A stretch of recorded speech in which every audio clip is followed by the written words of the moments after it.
Start all over now. No, we haven't really started yet. So, all righty.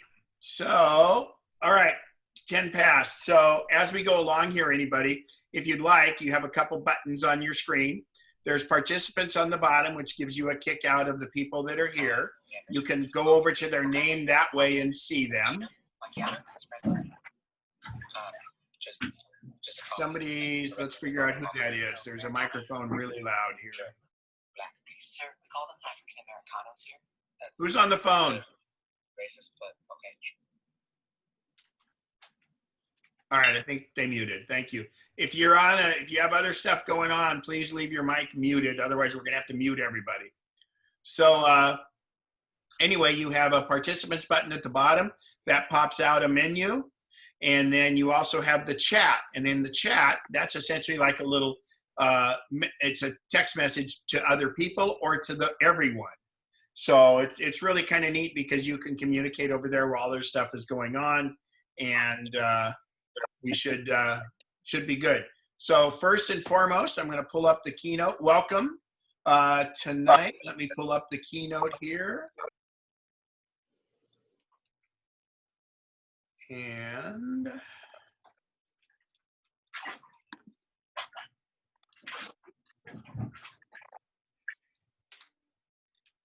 all right, so tonight, welcome. Like I said, we're going to do current events and rumors. Al Trivet is going to help us with that.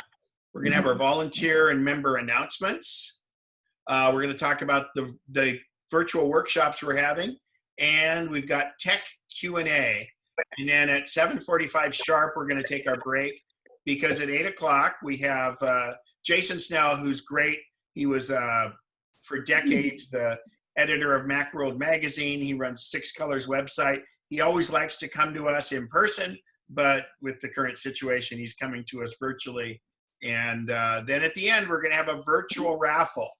So if you're a member and I don't see your first and last name during the break, we're going to have to make sure your name is displayed, because how we're putting the raffle together is we have a couple people that are monitoring the participants and checking it against our membership list. And as they see you in the participants, what they're going to do is create a number. It starts off with number 1 and it goes all the way through. Once we have the raffle, we'll have how many people that have shown up that are members, and then we'll have Siri do our random drawing for us. And we have 4 $25 Amazon gift cards available and 2 $100 gift cards available.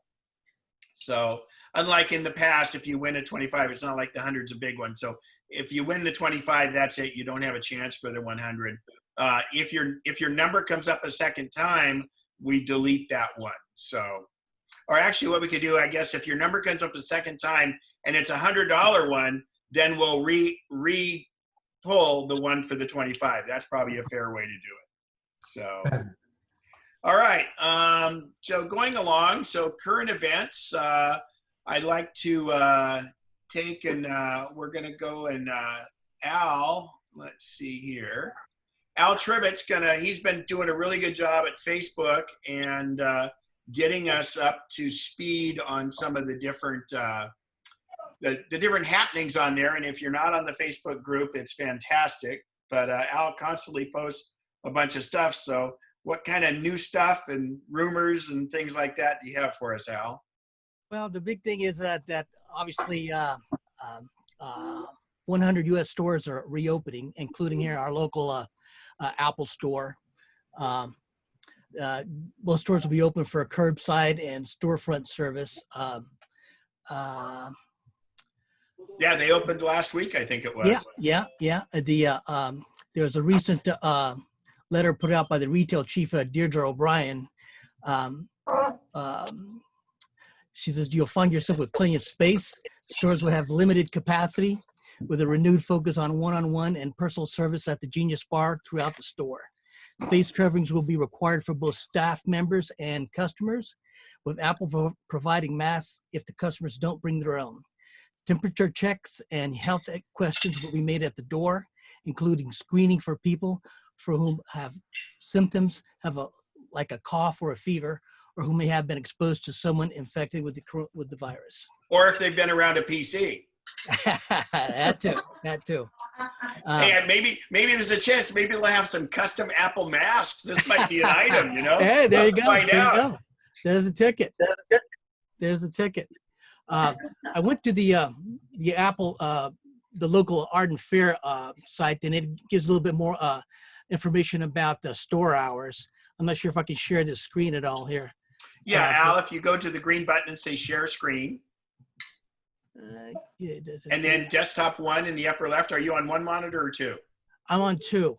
Whichever monitor that's on. Okay. And then click share in the lower right. There you go. Can you see? Okay, there you go. Yeah, we can see. Yeah, it. this is straight off the Arden Fair site there, and they give you the store hours. Like today is 11 a.m. Through 7 p.m. And you can presumably you can make appointments and talk to someone at the Genius Bar, but just I'm sure there'll be some provision for distancing and everything of that nature. So it won't be the typical Apple crowds that we've been used to in the past, which is probably on the upside. Well, and the other thing is Apple online support can reach into your computer and do things amazing. Don't think that you have to go into the Apple store for some of the things, because it's amazing what they're able to do. Absolutely. And through Zoom, I can now look at your iPhone that you have with you or your iPad all remotely. I can't manipulate those. I can manipulate your computer with you there, but I can at least see your iPhone and your iPad through Zoom. So it's the future, and it's great. But yeah, nothing like in the stores. Yeah. Cool. The next good thing is that Apple stock has finally recovered pretty much most of its value since the pre-coronavirus stuff. So that's always a good thing for those of us who have Apple stock. I think today was like $3.18 per share or something. Yeah, it's actually getting near an all-time high again. Yeah, it was flirting with it. Yeah.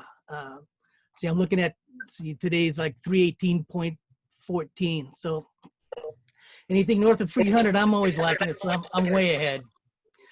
So also in the last, week or so, the Apple's released an update to Catalina 10.15.5. I guess it's got some new battery health management features and a few other items. This is, if you want the other details, they'll stare on the MacNexus Facebook site. And as Bob White found out, it's a big update. Yeah. Bob did make that remark there on there. I'm assuming there's probably some other stuff in there. Well, it gives a list of bug fixes and performance improvements there on the what I posted there on the MacNexus site. Let me see what else we got here.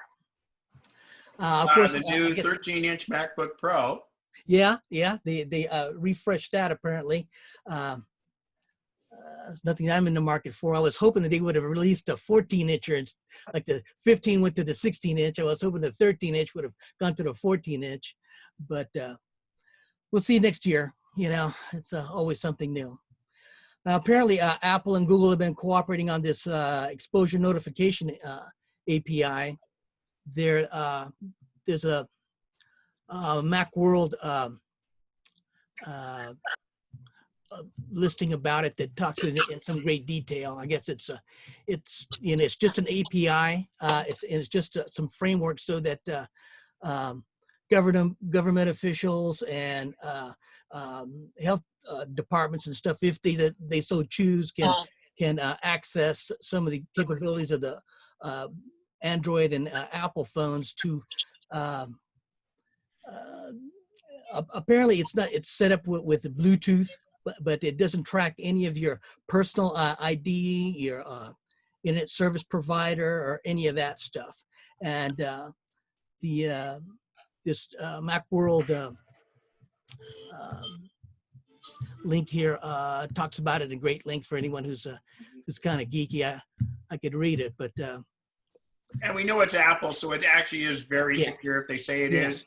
On the Google end, I'm not sure, but it may come into more play next winter when this kind of all comes back. Now that it's Yeah. lessening a little, it may not, but pretty exciting.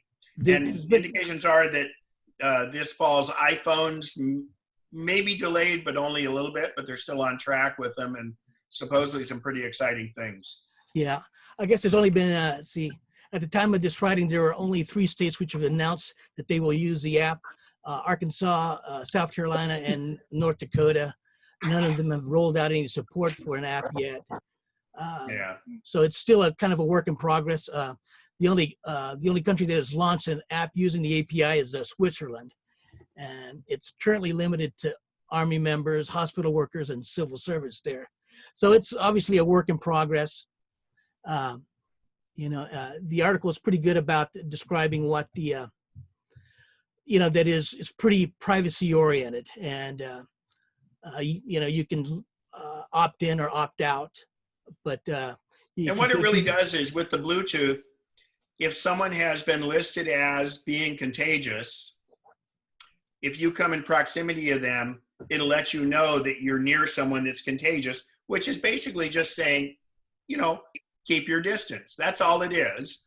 And it is completely optional, and nobody's making you do it, but it can be beneficial. It'd be kind of like if you knew someone was contagious, yeah, you want to talk to them and things, but you'll just stand your distance. Kind of like, it's basically a mask on steroids is the way I would look at it. Reading from this link, it says your phone is given a random Bluetooth identifier, a string of numbers and letters that will be different from everyone else's. The identifier doesn't have any of your personal information in it. It doesn't include your name, email address, Apple ID, location, age, none at all.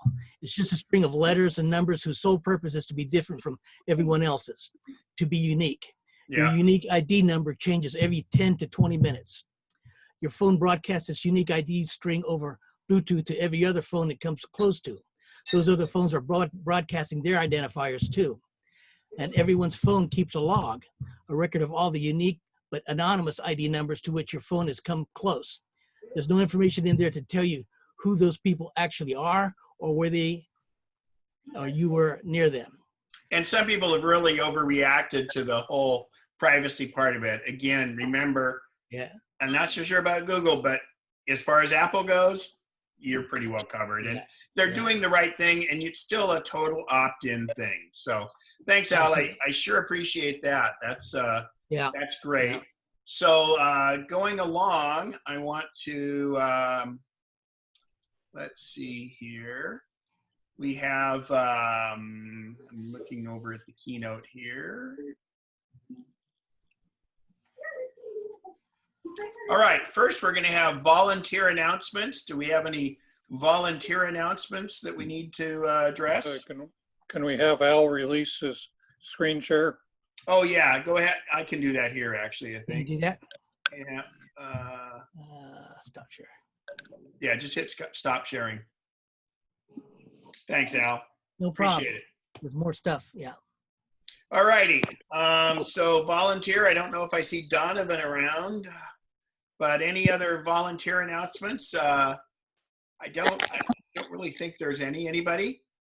Oh, how about Ron Albu? Yeah, that's under member announcements, which is next. Okay. So yeah, thanks, Bob.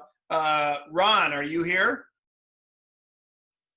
I am here. Unmute your mic. Yeah, I just and you have a MacBook Pro.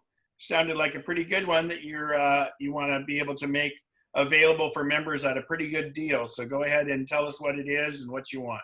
Okay, I've got a 2018 16-inch or 15-inch Mac Pro, 1 terabyte of memory, and 16 I guess that's memory too.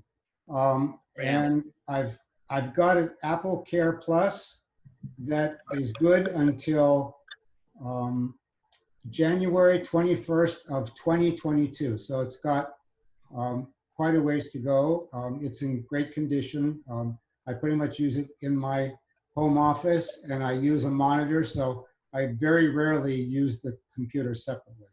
I have a separate keyboard and stuff for that. So, but I'm only selling the MacBook itself. And how much? I'm asking $2,500. I could be a little bit flexible on that, but it's a good price.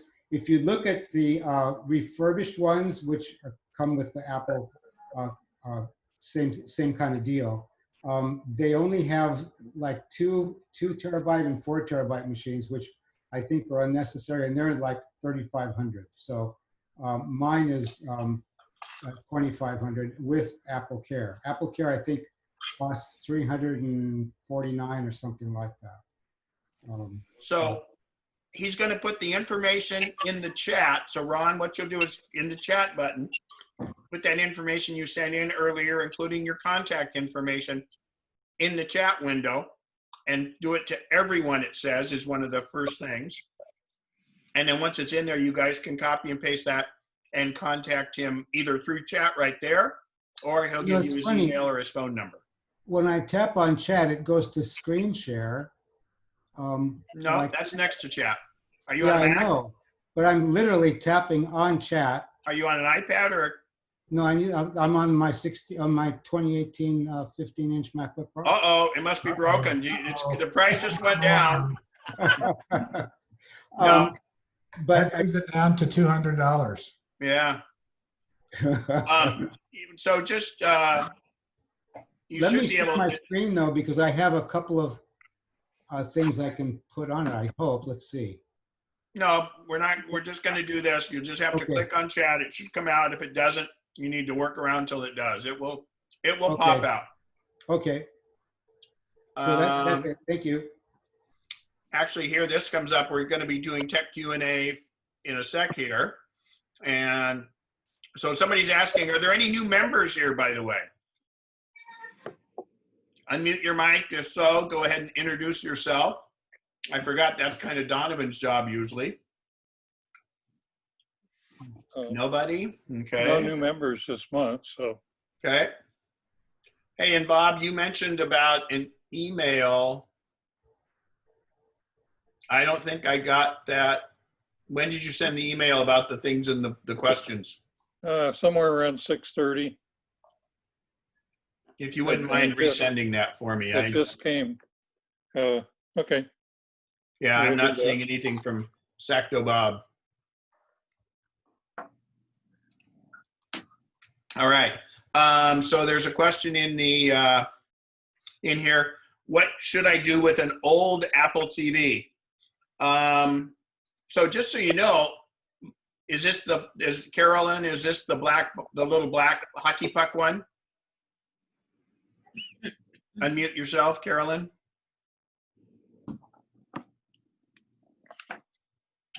I thought holding the space bar unmuted me, but anyway, it's Okay. the very first one that I ever had. So, you know, like first generation and But it's a black hockey puck one.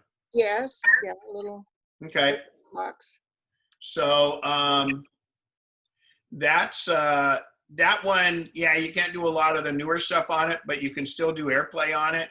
So you might want to put your info in the thing, see if any members want it. But otherwise, there's no real there's not a lot of information on it. I would just kind of destroy the thing and then you know, or recycle it. You should have questions from Henry and Royce. How many? Thompson. So I got Royce. Okay. In messages, I can text my iPhone people, but I can't text the Android phone. Why? I read this as a flaw in the new iOS update. Well, actually, you can do it. Royce, are you there? Yes. All right. I'm going to share my screen with you, my iPhone screen, and I'll show you how to do what settings you need so you can follow along.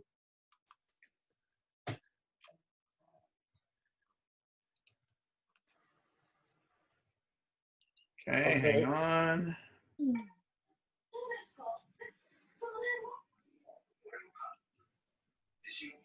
Great. So if we go into settings, Right. go down to messages, and under messages, it says send as SMS. Is that checked? I've got my message that says send and receive two addresses, share name, show contact photos. Is there one that says send as SMS? Oh, yes, there is, but it's not checked on. You want to check that on, and below that, you want to check on MMS and group messaging. Got it. Okay. Okay. Who's yelling in the background? I'll tell you, hey, oh, that's in Peter's thing. Okay, hang on. Where'd Peter? Thank you, Ken. You're welcome. Can one of my co-hosts find Peter and mute him, please? Peter Killian. All right.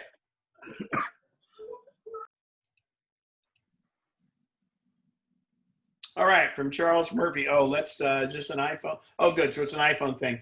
He has a new iPhone, way to transfer all apps at once, a new phone without going to app and purchase and downloading one by one. All right, so that's very easy. So anytime you get a new iOS device since iOS 11, what you'll do is you'll just fire up the new phone. You have your other phone right next to it. Make sure Bluetooth is on. Make sure it's on Wi-Fi. And then you're going to fire up the new phone, and it says, do you want to transfer data from the other phone? And you say yes. And when you do that, you'll hold your phone up over this weird little diagram thing that's going on, and it will start that transfer. And it's easy as can be. If you have trouble with that, Charles, you can email me and I'll send you a link. It's really easy. So he has another question. If I use a wire connection, Lightning to USB 3 camera and Lightning to USB, will all the data, including preferences, change? No, don't use the cable. Do it the way I said. It's so much better. Only way you'd want to do it is a wired way is if you do it the other way. But you can't hook the two of them together with USB cables. You would have to use your computer as an intermediary, and it's so much easier to do this other way. Is more data transferred using backup to iTunes rather than iCloud? Is more data transferred using backup to iTunes? Well, this is actually phone to phone, this new setup, and it's great. So it's really not using your phone data. Besides, both your new one and your old one should be on Wi-Fi anyway. Is it possible to download songs from iTunes that were burned with CDs as well as purchased from Apple? Yes. I'm not an iTunes expert by any means, but yeah, you can, and you would sync them with your phone. So let me look in the chat window here. Oh, Al said, yeah, Roseville's open tomorrow. How are people posing these questions? That's a good question, Joellen. In the email that I'm sure everyone read every last sentence on it, there was a thing to go ahead and forward Bob's if there were any questions, kind of like the Purple Mac. So now I'm going to take my phone off of here, and I'm going to go ahead and let me get off the spotlight the video here. Hang on. You must be able to.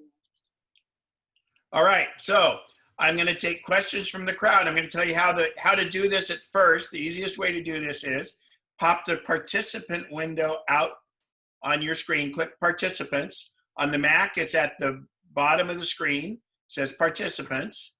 If you're on an iPad or an iPhone, you go up to the upper right corner and it says participants. And actually in the iOS, we're going to use the little ellipsis, the three buttons with the more, and it's going to say raise hand. I have a couple raised hands already. If you're on the Mac, hit participants and hit raise hand at the bottom, because that puts you to the top. And then Matthew is first. So go ahead, Matthew, unmute yourself and ask your question. And welcome. Okay, so can you hear me? Yes. Good question. Oh, that's good. That's it. Move on. So I got into the meeting here the first time I'm trying this. And I don't know if I was trying to figure out how you do those fancy backgrounds. Do I have to do that before I get into the meeting? Or can I do it while it's going on? Great question. So I'm going to... and I'm on my iPad now. Yeah, the iPad's a little different. Let me think on the iPad. You go up to the upper right-hand corner where it says, I'll tell you guys on the Mac in a second. This is iPad and iPhone. In the upper right corner where there's the three dots and the ellipsis and says more, click on that, and it says virtual background.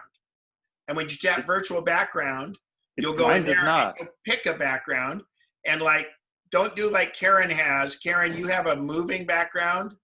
That actually takes a lot of bandwidth. And so you should say no to moving backgrounds, because it kind of affects everybody's screens a lot. It's okay now, but just to think about that. I don't have that choice under more. I've got chat, meeting settings, raise hand, or disconnect audio. Ah, how old's your iPad? It's an iPad Air 2. Yeah, I think it probably doesn't have the processor, doesn't have the capability to process this virtual background, because it's what happens is on some Macs that aren't running a new enough OS or don't even have the power, you can only do it with a green screen in the back, because otherwise everybody has kind of weird backgrounds, and so it does it. So yeah, unfortunately, this I guy's think slowing that down a processor little just bit. doesn't have enough horsepower. I think I've noticed this iPad is sometimes very slow. Well, speaking of that, you know, the new iPad 10.2 inch that retails for $329, you can find around for $259 and even $249 right now. And that's a killer value. That's a great one. It supports the pencil and the new keyboard. And that's not the Pro, that's the regular 10.2 inch. So that should be I've been thinking about that, yeah. people's wish list. All right, and so next is Joel. Oh, sorry, I didn't tell you how to do it on the Mac. So the easiest way on the Mac is if you go to your screen where it says stop video, don't click on stop video, but if you click on the little chevron, the upward facing chevron right next to it, you'll see one that says choose virtual background. And that just pops open a window. It's part of the preferences, which you can also get to by going up to Zoom and coming down to preferences. But then you'll be able to do it. Now, if you don't have a green screen and you don't have a powerful enough computer, it won't let you do it. It'll say, no, you can't do it, because it takes a lot of processing power to put this photo in front of a big bookshelf that's got all these books and things like that. So that's how you would do it there. And let's see. On the Mac, you can also do it via the Zoom. Yeah, that's what I said in the beginning. You go up to zoom.us, Yeah. come down to preferences. And it's called virtual background. Let's see. We got, so no more questions after this, because we're going to have, well, we're breaking pretty quick. So Joellen, go ahead. Yeah. I've been wondering for some time, and I keep forgetting to ask. When I'm looking at mail and I check my junk mailbox, I'm always shocked to see what Apple has decided is junk. Voice. What? You can't hear me? Yeah. So sometimes it does it on purpose, and not necessarily Apple. Who's your email provider? I don't know. It all is Apple. What's your email engine? What's the last part of your email? Mac. So Okay. it's Apple. So they may be keying that, not you. Usually you tell something it's junk, but they have this weird algorithm where they can kind of find and think that it's junk too. Well, there So it's used always to good be a way that you could mark something as not junk. Yeah, you go in and tap it until it's not junk. And then it should remember that for the future ones. But I don't know where that is. I don't see that anymore.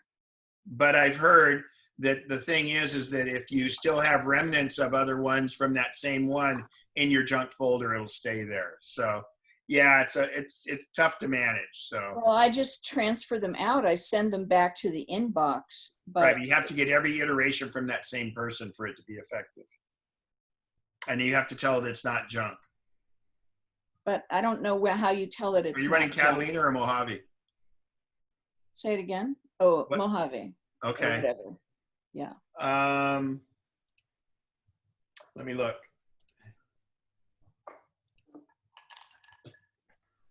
Yeah, if you go into junk and click on the brown email and tell it it's not junk, shows up on the menu bar at the very top. Click on the brown menu. Okay, we're gonna have to move on, or we're gonna run behind for our All right, speaker. I'll look for that. Thank you. Thank you. Karen, go right ahead. Well, this isn't real technical, but I just was wondering if anybody could tell me what the advantage to the Apple TV Plus, or the app, as opposed to just having regular subscriptions like with CBS or Fox. Think of Apple TV Plus like Netflix or Amazon Prime. It's a whole nother streaming service. They had a lot of their own original content. And unfortunately, Apple named Apple TV poorly, and they named Apple TV Plus. They furthered that. Well, Johnny Ive is no longer in the company, so hopefully those things will get fixed. They won't ever change those names, but yeah, it doesn't make sense. Okay, well, just so I understand, other than any special programming that they offer. That's all they offer. Okay, so then there's nothing, if that doesn't interest us, then there's not. Yeah, and actually if you buy an Apple TV, a Mac, or an iPhone, you get a free year of it. And I found some pretty compelling programs on there, to be honest. The Elephant Queen is wonderful. The morning show I didn't think I'd like. I really liked it. So anyway, we're going to move on to the next one. Thank you very much. And Don McBride, unmute yourself and talk to us.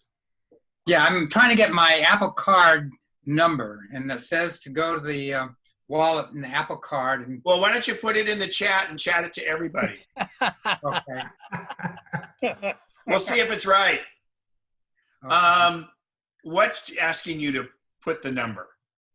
When you go to Apple support and say, how do I get my card number? I want to get my card number. Okay. What do you need to get your card number for? I want to use it at Amazon. Can you do that? Well, actually, if you're going to shop at Amazon, you should get the Amazon card because you get 5% back on everything you buy. And they're going to give you $70 to sign up. So that's your better choice there because Apple's only going to give you, what, 2%? So I'm not an Apple Card owner. I have tons of credit cards. I'm holding off on that one. I think there is a way in the app that you get it out. You get it from the app, if I'm not mistaken. Anybody can back me up on that? It's in the wallet. On your phone, Kim. Yeah, in the wallet app. You go to your Apple Card and it will divulge it then. Yeah, and I followed the instructions to do that, and it says the account services are unavailable. They might be offline. Go ahead, Carolyn. Yeah, it's in the upper right corner, 3 little dots, and you click on there, and if you scroll down, you have an option to expose your number. But the thing is, the service may not be available because it's not reading the card. It's actually trying to get back to your account. So there may be a hiccup in it. And when you get it, take a screenshot and then send it to us, okay? Okay. That's the Apple support. I told It says Goldman Sachs. Okay, we're going to move on. All right, Jim Deshawn. Yep, go ahead, Jim. Ken, are you still against going to Catalina? I'm not recommending it. I've seen too many horror stories. Let me leave it like this. If you'd like me to make a lot more money, go ahead and go to Catalina. If you can give me a compelling reason you should go to Catalina, then we'll look at it. If somebody wants to use the new physically challenged features like voice dictation and things like that in Catalina, I say yes. But why? Everybody always thinks the grass is always greener, but at some point you have to mow the lawn. And the grass isn't greener in Catalina. Trust me. Yes, 95% of the people are not having trouble in Catalina, but those that are, they're deal breaker problems. So why expose yourself to that if you're not really gaining anything? I was asking because Al said there was a new update to Catalina. Yeah, he was letting people know because we have a lot of people on Catalina, and the people we have on Catalina are not having problems. But I'm the one that sees the problems, and trust me, I'm not running it, and I will not run it until it's solid, and I don't know when it's going to be solid. And we have 2 guys up here. One's still an Apple employee, and he won't run it on his stuff. The second quick question is the new iOS 13.5, the privacy thing. Does it have other stuff that we should update? No, just update your OS. Your OS, they're always better and more secure. And all this fear, uncertainty, and doubt that is spread on these media things. Look, it's Apple, for gosh sakes. Just remember that. They're number one. They're trying to differentiate themselves from everybody else by your privacy and your security. They're not going to do anything to jeopardize that. Thank you. All right, thank you. All right, Randy, go right ahead. Last question. I think you already brought this up earlier in the meeting. There was a big security update. So that did take a lot of time. I think that was what Bob was mentioning, a big security update. No, he had a huge update. Catalina came out with a new update, and it was huge. And what happens is the update might be big, but they also they've set aside extra room on your hard drive. So in case that update fails, it still wants to be able to go back to the other. So while that update was something like, Bob had 15 gigs on his hard drive left, and it wouldn't work. Yeah, well, most of the. And most again, remember, updates he's run- on Catalina, so don't do Catalina. Randy, most updates run 10, 12 gigs. This one was 18.1. Wow. And so what happens is it sets aside that it brings the update down and gets it ready to go, tries to install it, but if it's the fail-safe method where it tries to say, okay, now we're gonna hold it here in advance, make sure everything works, and then at some point it gets rid of that once it knows you're working fine, because Lord knows you wouldn't want to lose everything. Security, last part of this, Ken and Bob, the security update did take about 20, 25 minutes. But second question as part of this today, how do I get rid of the reminders to keep reminding me to download the upgrade to Catalina? It keeps showing up. There's kind of a trick to that, but I think I found that if you actually have it downloaded and then say quit, it doesn't do it. But make sure automatic updates are off. Right, it's off. Updates are fine. Upgrade is not, unless you have a compelling reason. And you know, guys, you can ask Jason about it tonight. We know Pete's stance on it. You know my stance on it. It's fine to hear what Jason will say about it. Jason's actually online, and we can discuss that when he that can be in the Q&A at the end of that. So we are at 7:47. Any other last minute questions? If you haven't been able to raise your hand, I can take one from the audience, from the microphone. Just unmute yourself and shout it out. Okay, well, this is when we usually break to have coffee. And all right, Carolyn's got a dog. That'll help us out there. Hello. We're going to take a little, let's call it a 10-minute break. So don't take, if you're on an iOS device, don't take it in the restroom with you. And don't take it, like I've been caught, I go to my fridge and I put my water bottle under the water dispenser, and it sounds just like I'm not at the refrigerator. So these things can travel, and you don't want to be caught because we are recording. So anyway, let's have everybody get back here at 5 minutes to 8, if we could, please. And you guys can unmute yourselves and talk a little bit. And Jason, it looks like you're there and you're connected, so that's good. Okay, everybody that's still here, let's look at our list. And let's see if we have Rocky L. So Rocky L, you need to put in your last name if you could. You can unmute yourself and tell us if you're a member, we need your last name so we can put you in the drawing. And I've got that. You got that one? Okay, thank you. Yeah. You're on top of it. Any others that I need to call out, Lisa? Sorry, I muted myself again. I don't think so. It's just, I'm trying, I have a list longer than the number of participants, so I'm trying to figure out what happened here. So well, we've had people some people coming may in have and bumped out, and so McVeigh, you've gotten taken care of, okay? And then I think Jane said she wasn't a member. Jane was not a member. No, Right? So McVeigh, are you there? McVeigh, that's the last name. Right. Yeah, I'm checking my list. I thought I had it. Yes, that's David McVeigh, Okay. he's a member. Okay. Louise is not a member, she said. Right. Yeah, Louise isn't, Jane isn't, and iPhone isn't. Right. I've got this. Mary. For those of you that came late, we're having a drawing tonight after Jason speaks. And we have 4 $25 Amazon gift cards and 2 $100 Amazon gift cards. And we have to have your first and last name so we can verify you're a member. Only members get thrown into the hopper. And then we'll have Siri, when we know at that time how many members we have, we will have Siri generate a random number between 1 and whatever, and that will give us the winners for all of those. If you win a $25 gift card, if you're called twice, you don't get two $25 gift cards. If you win a 25 and then you win 100, your 25 goes back in the pool for someone else to draw for it. So anyway, that shouldn't happen. We had pretty good odds. No, sorry, we can't sell any extra raffle tickets like usual. So Did you hear that Vinnie Papa is not a member either, if that helps her number?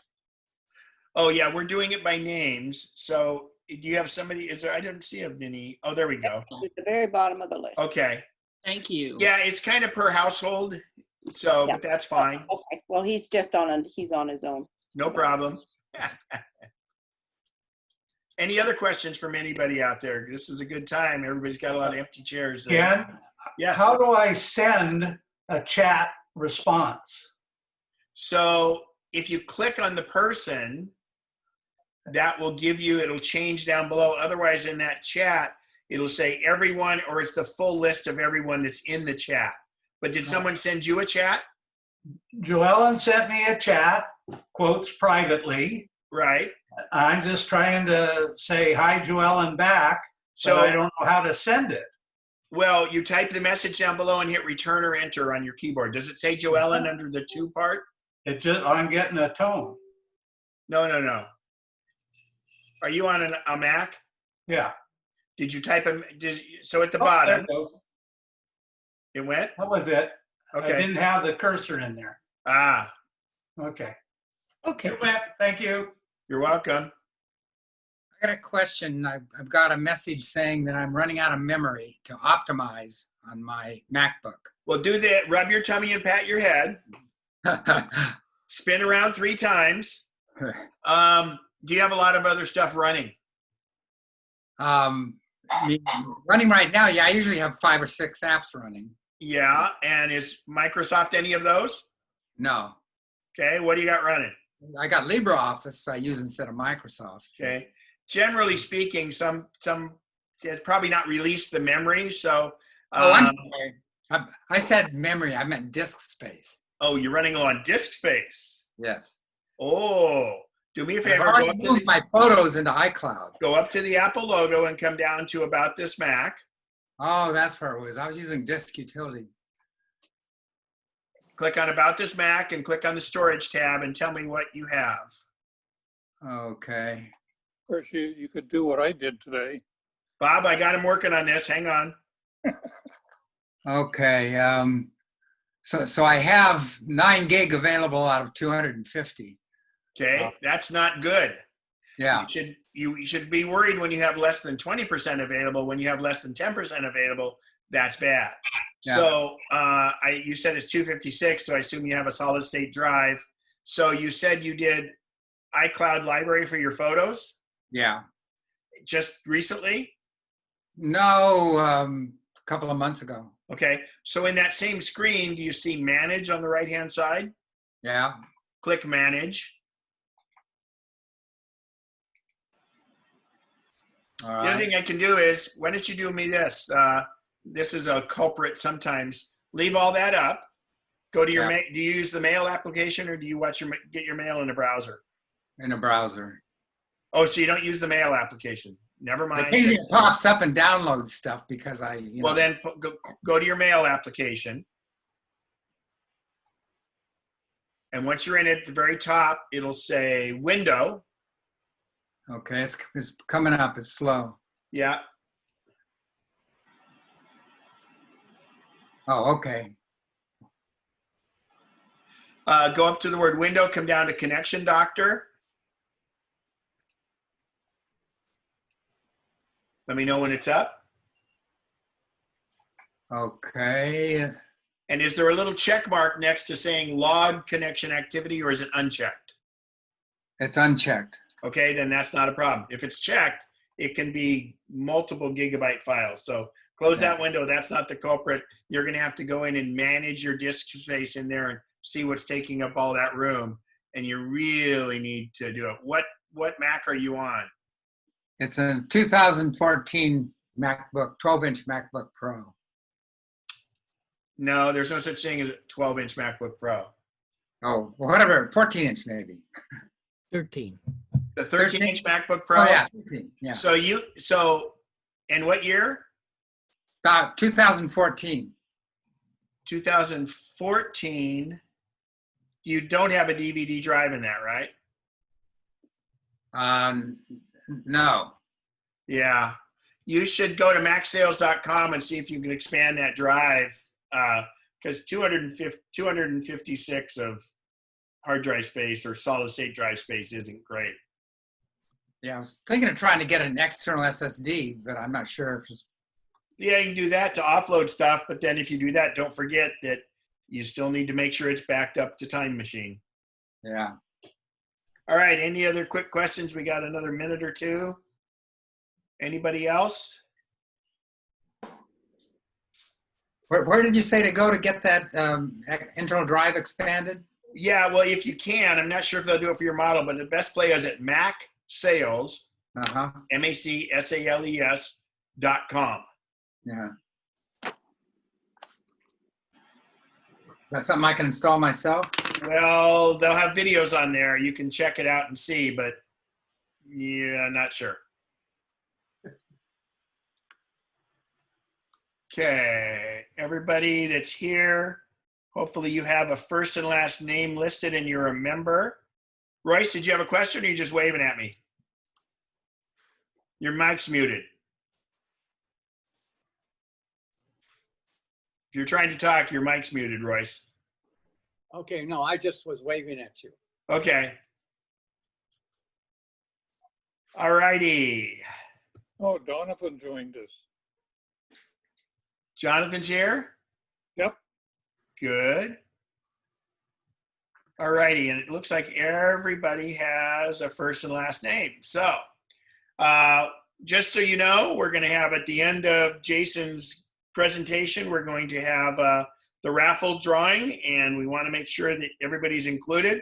So we have one of many Kimberlys we have in the club. So Kimberly, unmute yourself. Are you on an iPad or a Mac? I'm on a Mac, and I don't know why I don't have a last name. Okay, so what you're going to do is click on the participant screen. Yeah, okay. And then go to your name. Oh, right, it says me. And then click on more.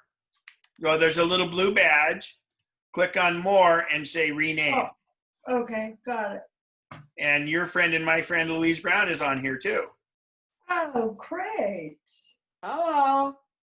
Hello, Louise. Hi, Kimberly. Okay, so let's, don't forget, we're going to have the drawing at the end. And I'm going to find where Jason is and spotlight his video. Are you ready for us, Jason? There you are. I am ready. Hang on. I'm here. I've never been on Zoom with this many people before. I'm here at Apple Park. That's going to be my virtual background because I had to pick one, and I thought that would be appropriate. Wow, that's great. So, Jason Snell, I mean, I think it's been almost 2 years since we saw you, and it's great. He has such history with Macworld and Six Colors, and he's a huge podcaster. And I remember a story back, and hopefully you can bring us up to speed on that, where it was when the magazine closed and you went along and you went with your wife and you gave the 1-year deal where you would how does it work out, and you're still here. So if you could give us a little prelude to that, because I think that was a pretty remarkable story, and we're glad you're here. So sure, everyone, Jason Snell, excuse me. What I'm going to do You're the first person who ever said that. No. And I totally tongue-tied. So I was starting to say I'm going to mute everybody, and that's where the M came from. So I'm going to mute most of the people in here, and that way we don't have any superfluous noise. And at the end, we'll have a Q&A time as we go along, unless you want to do the questions as you go. What's your preference? On Zoom, I don't know if we can do questions when we go. That would be fine with me. Well, let's do that. So let's explain that. So everybody, you have a participant window. If you're on a iPad or iPhone, in the upper right, you'll see the More button, or the 3 dots. You're going to press that and say Raise Hand, And then that will put you in the queue for questions. And then on your Mac, it's in the participant screen at the bottom, say raise hand. And what we'll do is we'll wait for myself or Jason to call on you. And the other co-hosts I've made, in fact, hang on, let me, I'm gonna make Jason a co-host also. So that way, what I recommend for any of the co-hosts, when someone raises their hand, we call on them, but you don't lower the hand, because after they're done, we want to mute them. And by keeping the hand up, it keeps them at the top of the queue, so we can find them to mute their microphone again. So that being said, again, participants window on a Mac, on the left, raise your hand. That signifies to us that you're asking a question. The other thing is on an iPad or iPhone, in the upper right where there's 3 dots, click more and you can raise hand there. And the last one is you guys have a chat window. So there's a pop-out chat window. You're more than welcome to type in a question there, and one of us co-hosts will go ahead and make sure that we ask that of Jason. And that would be a chat to everyone. So great. Sorry for all that this is the preview most people there, but it's getting everybody up to speed. This so. is the most people I've ever had on a Zoom call before, so that's very 62. exciting. That's great. I'm very impressed. And yes, let me know if there are questions if I don't see them, because I'm not sure I'm going to be able to see everything, and I'm going to be distracted. No, we'll make sure it is. Great. We'll bring it out if not. And hopefully we'll have time at the end anyway. But if there is something you want to stop me and shoot something at me right away, that would be great. Thanks for being here virtually for this. So my story, the short version, since I was asked to tell it, is that I was at I started a Mac user in the 90s, and then I went to Macworld in 97 when Apple was really at its low point. They merged the 2 magazines together. Worked there for a very long time until about 2014, end of 2014. Went out on my own. And yes, indeed, my wife and I had a conversation about we'll try this for a year and see how it goes. And that was 5.5 years ago. So it's fine. It's going fine, which is great. And I do podcasts, and I write at 6colors.com, and I write a column at Macworld every week. And I am able to do all that from my garage, which means that I'm actually kind of one of the least affected people in many ways in terms of the pandemic, because I'm still in my garage. So not a lot changed there. But my kids are both at school in the house, and my wife is currently working in the house. And so, I've got more company now, but I'm still out here in the garage every day. Well, and Apple started in a garage, so why not? Sure. It's not bad. I mean, there's no car in here or anything. It's just me and a bunch of storage. So it's not a garage anymore. So I usually, when I come here, I try to give sort of a view of where Apple is right now and where I think that it's going. And there are always lots of really interesting questions, and I'm usually surprised by some of the questions, which is really great. I always love that. So to give, I write a description, and this is sort of like what's going to happen in the next 6 months. We've got the developer conference coming up, and there's usually a lot of news from that. And then looking at the fall and the big releases that Apple usually does in the fall, and what I think, sort of where I think this is all going. And so I thought I would give that as an overview about sort of like what Apple is doing and where they're going, which is similar to what I have done in the past, except, every year it's different. And this year is even more different than usual. So where are we now? It's actually, I think that the Mac is in an interesting place in terms of laptops right now, where the laptops are finally kind of solid again. There was a period in there when that Butterfly keyboard was out there, when there was, for a long time, there was no Retina MacBook Air, where it was very hard for me to figure out what laptops I would recommend to people. And I had a daughter going off to college during this period, and it's just a difficult time. I thought the whole laptop thing was really unclear. I feel like Apple's in a much better place now. Not necessarily perfect, but the laptop stuff is much better than it was before. They had the new 13-inch MacBook Pro that just came out. Before that, they did the new Retina MacBook Air version that had the new keyboard. So all of the Apple laptops that are currently being sold new use the Magic Keyboard, which has more movement. They call it travel. The keys move up and down more than on that other keyboard.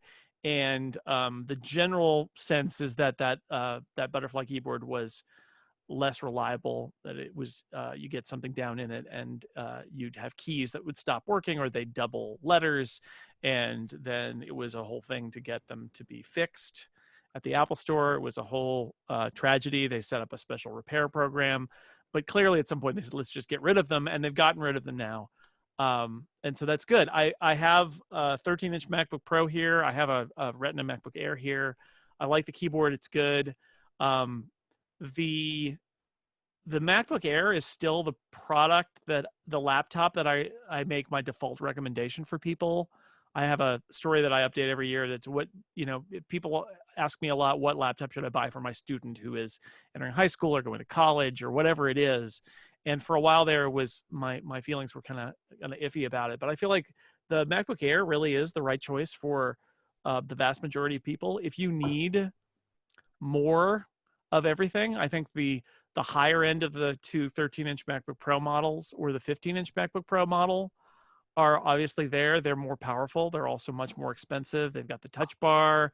They've got more powerful processors, but they're also a lot more expensive. And that MacBook Air, even the base model, is pretty great. And then you can upgrade the processors, which you couldn't do with the first Retina MacBook Air. It was sort of a one-size-fits-all. And now you've got processor upgrades and RAM upgrades and storage upgrades, and the defaults are good, and it's cheaper, and just in general, I'm in a happier place now because I think Apple's laptop line, it makes more sense, and there's a product that I can kind of recommend as the default without qualification. The other big thing that happened in the last few months, amid all of these events that have happened worldwide, is they shipped a new iPad Pro. It's not that different from the old iPad Pro, and you may have heard about it, but the new iPad Pros are really essentially the same, except that they've got a different camera system on them, and the processor it's not even really different. It's got one more graphics core. It's basically the same, except for the camera. And the camera has been upgraded with something called LiDAR, a LiDAR scanner, which is basically a depth scanner that uses light, and it's actually pretty amazing. It is bouncing light from an infrared beacon off of items in the room around you, and then measuring in milliseconds how fast the light bounces back. And so it's like radar, except instead of radio, it's this infrared light.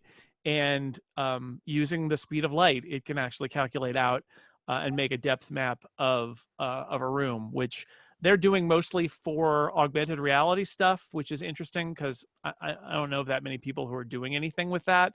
But I suspect the real reason it's in there is because it's going to be in the iPhone in the fall, and that whatever augmented reality or virtual reality gear Apple dreams of making in a year or two or three, that it's going to have this technology in there, and they want it out there now. But I don't think that if anybody's got an iPad Pro from 2018, I don't think you have any reason to buy a new one. In fact, the biggest reason to buy a new iPad Pro would be to use it with the new accessory that they introduced, which was the Magic Keyboard for iPad Pro. And Apple did us the kindness of making it backward compatible with the 2018 model. So you don't even need to do it for that.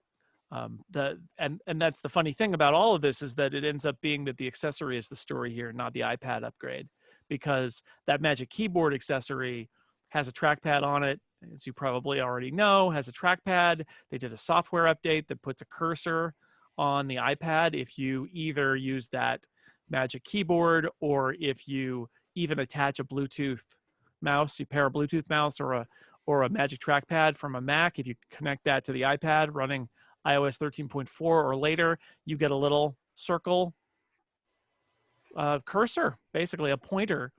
And it means that if you want to use the iPad a little more like a Mac or like a Mac laptop, you can do that. And I've been a fan of the iPad for a long time, and I've wanted pointing device support. So for me, it was exactly what I wanted. I'm very excited about it. I think the Magic Keyboard is great. It turns your iPad into a laptop. It's true.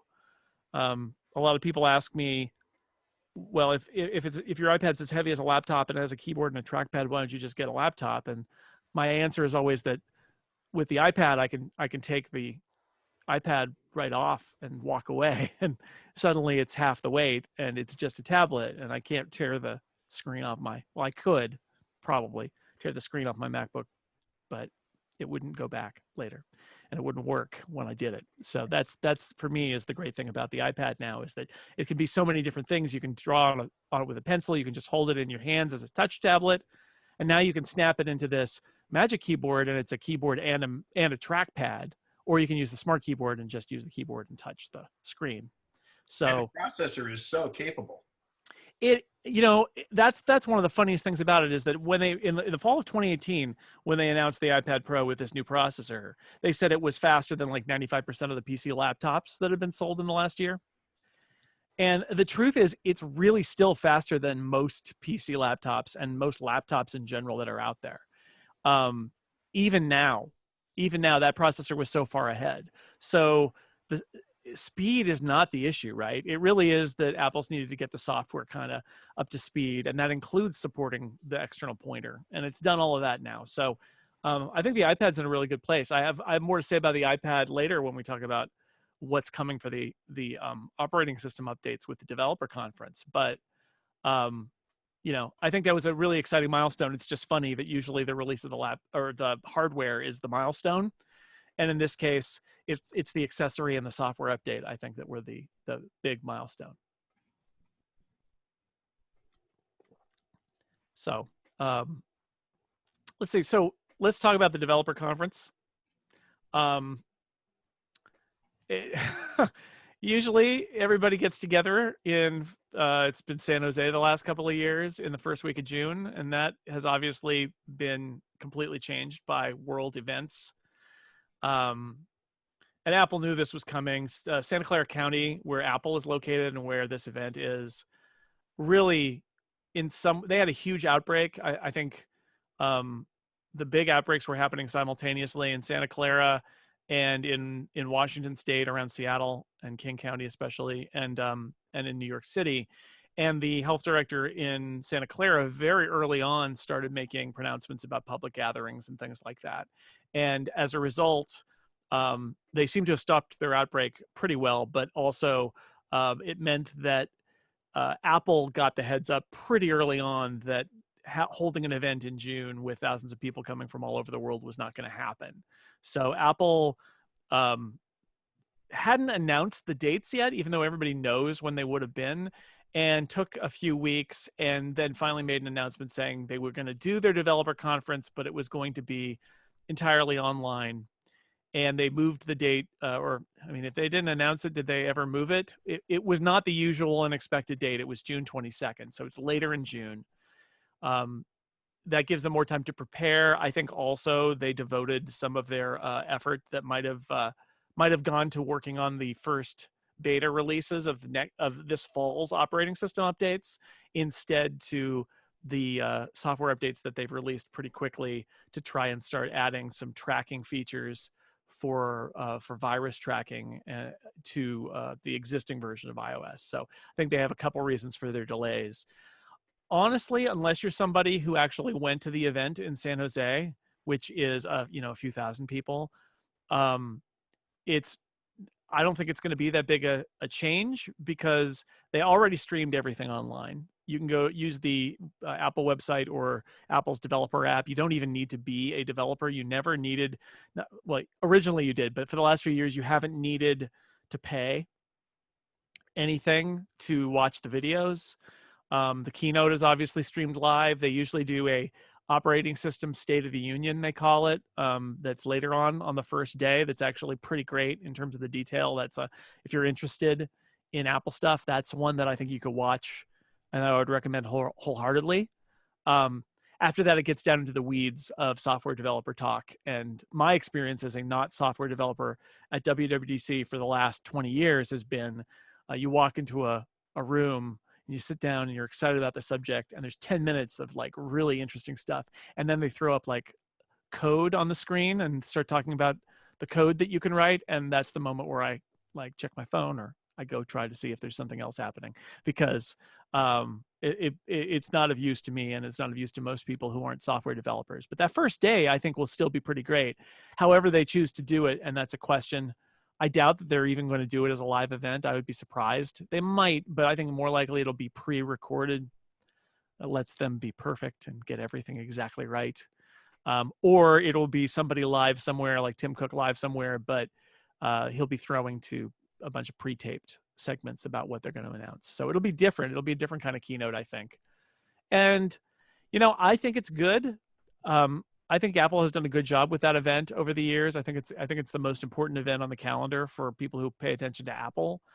But challenging your assumptions. I mean, there's still stuff that Apple does at WWDC that's the same as when I first went there in 1995, right? It's some of it hasn't changed at all. A lot of it has changed over the years, but this is a real shock to the system, and I think it'll be good, because I know some people who work inside the developer group and the evangelism group at Apple, and it's given them all an opportunity to say, why do we do it this way? And let's try to find a new way to do it. And I think even if they bring this event back as a live event next year, it'll be different because of what's going on right now. So yeah, it'll be interesting to see what they do. They're going to still make their big announcements. I think everything that Apple's planning is going to be subject to a level of, it's life. We all live it right now. Every plan is subject to change and is a little bit hazy, right? That's sort of the life we all are in right now. I think that will be true of Apple too. They want to do operating system updates. They want to release them in the fall. They're going to want to do new hardware in the fall. Will it be, the times we usually see it? My guess is no. And it wouldn't surprise me if some stuff is delayed in terms of sort of like they'll announce new iPhone features and they won't all be there when the first release comes out. And they'll say, well, those are coming in a few months or coming early next year. And I think everything's going to be a little bit slower and take a little bit longer because you got to keep in mind, most people at Apple are still working at home. And Tim Cook said on their financial call a few weeks ago that some jobs have proven to be more successful and maybe more productive than before, and others are less productive than before. So, my gut feeling is like the hardware designers and things it's probably a lot harder to do that. But the software stuff, it's hard. Apple is secretive. They don't like their source code to go outside of Apple Park, right? And now you've got developers who are in their house who need to work on the next version of Mac OS or iOS or iPad OS. How do you do that, right? Like, I think it's been a challenge for them to loosen their security a little bit or force their developers to work, remotely looking in at their screen at the office or stuff like that. It's been a challenge for them, and I'd be shocked if it hasn't slowed them down a bit. So, while he's taking a quick break there, I got to say, it's very hard to do these monologue presentations when you don't get feedback. So I understand that. I've done enough of them now. It's like Jimmy Fallon and Stephen Colbert doing their monologue without an audience. It's like, was that a good joke? Was that a bad joke? Nobody knows. Yeah, I want to put in a laugh, a laugh track or something, but it just doesn't do it. So, I understand that's how it is, and please go ahead and do questions because we have people muted because there's so much background noise. Yeah. Is the problem. You're welcome to unmute yourself if you need to. And I did want to say one thing. I put his 6 Colors website link in the chat, and also in the chat I put the dates for WWDC, which is June 22nd through 26th, and it's ironically just about when our next meeting is. So. Good enough. Thank you. Didn't want to interrupt, but you could take a long drink that way. That was good. That was the end of my soda, though. I'm gonna have to get another one. All right. So down to the details. Now, very few of you are probably software developers. There might be some out there. And so there's always the question of like, well, why do I care about Apple's developer? Software developers in this group would have been Fortran. My mother-in-law was a COBOL programmer. There you go. That was in the news recently. All the retirement systems, like the governor of New Jersey was saying, "Who knows Cobalt?" And it's like, it's not. It's not called Cobalt, it's Cobol. And my mother-in-law programmed it in. She did a bunch of Y2K stuff because that was all those infrastructure systems. Anyway, why do we care about a developer conference? We're not developers. And the answer is, if it was purely a developer conference, we shouldn't care, but it's not. Apple also uses it as one of its events, its marquee events. It will often announce new products there. And it absolutely has spent the last few years saying, this is going to be the start. It's almost like they're hitting a stopwatch or something. It's like, this is the beginning of our calendar year in terms of, so at 6 months, usually the first week of June, you could think of Apple's calendar year starting with that because the WWDC, and it's a little bit later this year, is when they announce their intentions about all their platforms. And that's important to all of us if we use Apple products, because it shows you what they're going to be doing and what stuff they're going to be pushing and what upgrades they're going to be pushing. And as I came on, I definitely heard it made me laugh. I was muted, but it made me laugh. There was one of those like, don't upgrade to Catalina moments, which is like, we all have them. But you know, sometimes it's inevitable. You get a new laptop, you get a new iMac. It's going to come with the new operating system, and then especially on the mobile side, on the phones and iPads, those are much more aggressively sort of updated as they go. So this is the start of the Apple model year essentially, because they're going to talk about, you know, the next version of iOS, the next version of iPadOS, the next version of watchOS, the next version of macOS. All of that is going to come out at WWDC, and it does that every year. And so, you know, then we have the summer where they're working on it and they're releasing beta versions of it, and the fall comes and they release the final versions. And then, you know, the iPhones come out in the fall, and then, and other stuff happens after that. But like, we spend the next year on iOS 14, right? Right now we're on iOS 13, but generally, unless there's a big bad bug that happens, and this year we had some other extenuating circumstances, but generally at this point in the process, we don't see that old operating system get updated again. It's all about, they're now working to get the first developer release of the next operating system out there for everybody. So when I talk about the developer conference in the context of us, I'm not talking about the development stuff. It's just that this is also an opportunity for Apple to set their agenda and say, you know, like last year was, here's Catalina, that's what it's called, here's what it's going to do. Here's iOS 13, here's what it's going to do. And they will do that again at WWDC starting in about a month. What they're going to do is a really good question, and there are some rumors out there about it, but it's I think somehow the lockdown has made it harder for some of the reporters who do cultivation of sources inside Apple to do their jobs. And I wonder what that means. Does that mean that they used to like meet somebody at a coffee shop or something, and now they can't do that?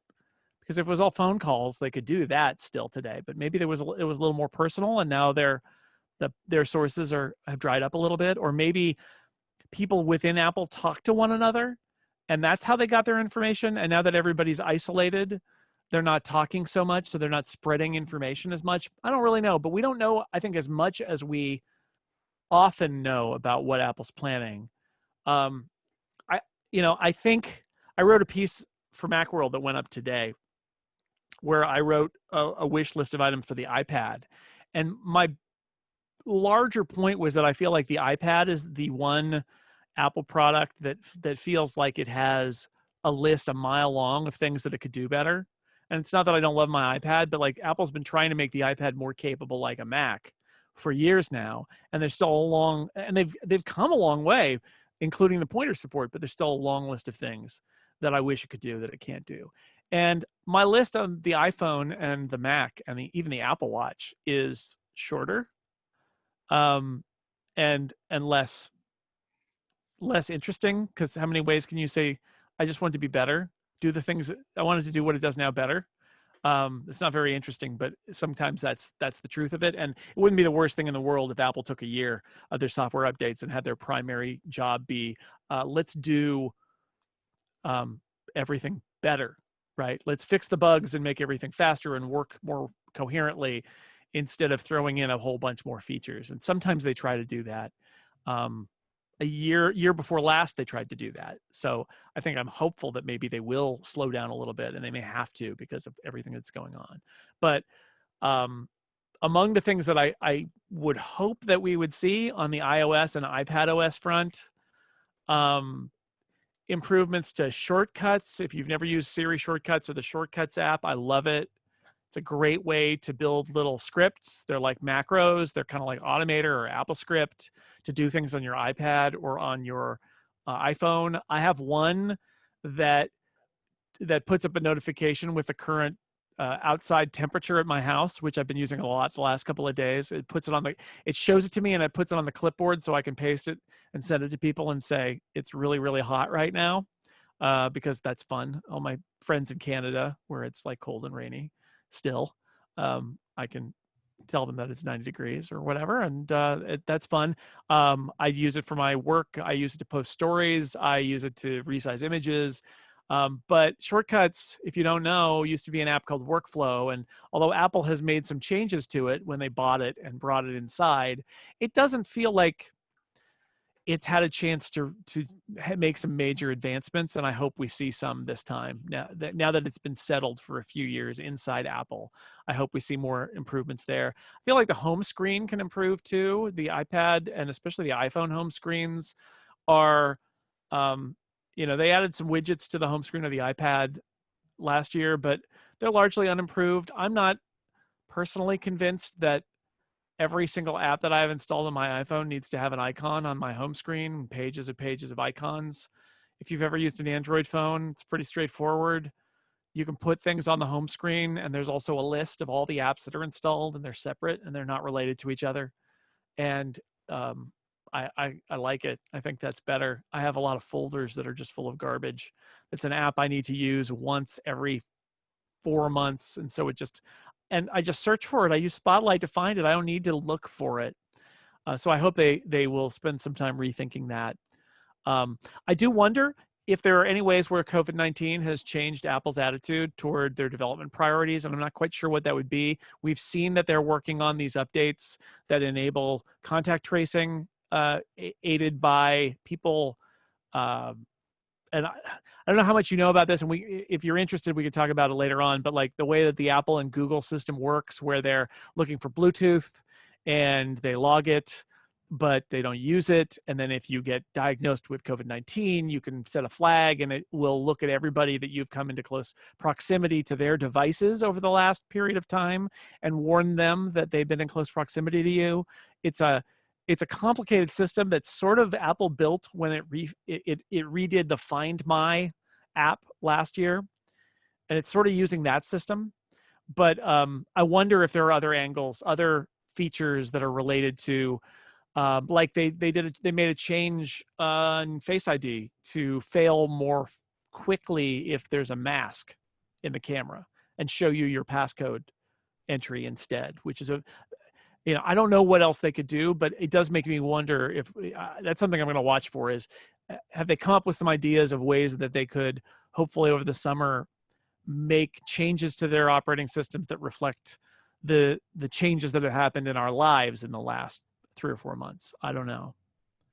I would expect that we haven't seen the end of Apple's improvements for things related to the keyboard and the pointer in iPad OS, only because it's a pretty radical thing to say you can now make an iPad a laptop. And it feels like they did a lot. I mean, they did a lot. That pointer is not the minimum viable pointer that you could put in an iPad. It's good. But I've got to think that there's more that they wanted to do that they couldn't ship in time to get it out there with that new Magic Keyboard. So I keep thinking that there are probably going to be keyboard and mouse related things. Again, nothing mandatory, because the whole idea of the iPad is that it's a touch tablet first. But if you do snap it into that case, to have more things that you can do, better keyboard control is a good example. There's no, apps. You can't have like Keyboard Maestro or something like that, where you can have an app that you run, or like Shortcuts, for an example, on the iPad, where you can do a keyboard combination that you assign, and wherever you are, it does a certain thing. There's no concept of that on the iPad right now. And they could add that. They could add global keyboard shortcuts. And maybe they will. The other thing I would watch for, and it's something I've mentioned before and complained about before, but I want to mention it again, which is Apple has had, as Ken and I were talking about, since the fall of 2018, Apple has had these iPad Pros that are so capable and so powerful, and priced accordingly. And yet none of Apple's professional software apps are on the iPad. Like Photoshop is there now. Adobe did it, but Final Cut's not there, Logic's not there, Xcode's not there. And I do wonder how long they can get away with that. So another thing that I'll be watching for again is, will they take a bigger step and announce that they're bringing one of those, bringing a version of Final Cut Pro, something they call Final Cut Pro that isn't quite Final Cut Pro, but is a video editing app that's more than iMovie on the iPad. Because as much as they say iPad Pro, it's a pro product, it's got pro features, what does it say that if you want to do music or video on there right now, Apple solutions are GarageBand and iMovie? Not to say that there's anything wrong with those apps, but they're not the pro apps. And what does that say about how Apple views its own pro iPad platform? I don't know. So something to watch for. I wonder about the angry conversations that maybe happen between different parts of Apple about that. Come on, you got to do this. No, we're not going to do that. I don't know. On the watch front, talk about the watch very briefly, because like I said before, I feel like Apple Watch is the perfect example of a product that I just want it to be better. That's really it. I want more faces that are more flexible. I want more complications. I want app developers to be able to create cooler complications, because I have so many interesting Apple Watch apps and I can't find a place to put any of the data that they offer me, because the watch face I like only has 4 spaces and one of them is a weird shape, and so it just can't do it. It's very frustrating. I'd like them to do more work on that front. The challenge with the Apple Watch, more than any other product I think that Apple makes, is that you really do get the sense that they hold back features for the new version of the hardware. That there are lots of rumors about sleep tracking on the Apple Watch, which is a great idea. And there are sleep tracking apps there now for the Apple Watch. But I feel like Apple's going to not release sleep tracking in watchOS, but instead release it with a new Apple Watch, and just if you want that feature, just like the always on display, you've got to buy a new Apple Watch. And because they really want to motivate people to buy a new model of the Apple Watch. Even though I think you could do sleep tracking on the current Apple Watch just fine. Also, something that came up with the COVID-19 stuff that I think is really interesting is there's a lot of conversation about people getting the little pulse oximeter, little thing that you clip on your finger that shows you your oxygen level in your blood. And there's been a rumor out there for years now that Apple has wanted to do that in the Apple Watch. And that it is not only have they wanted to do it, but that they have done it. And the issue is approval.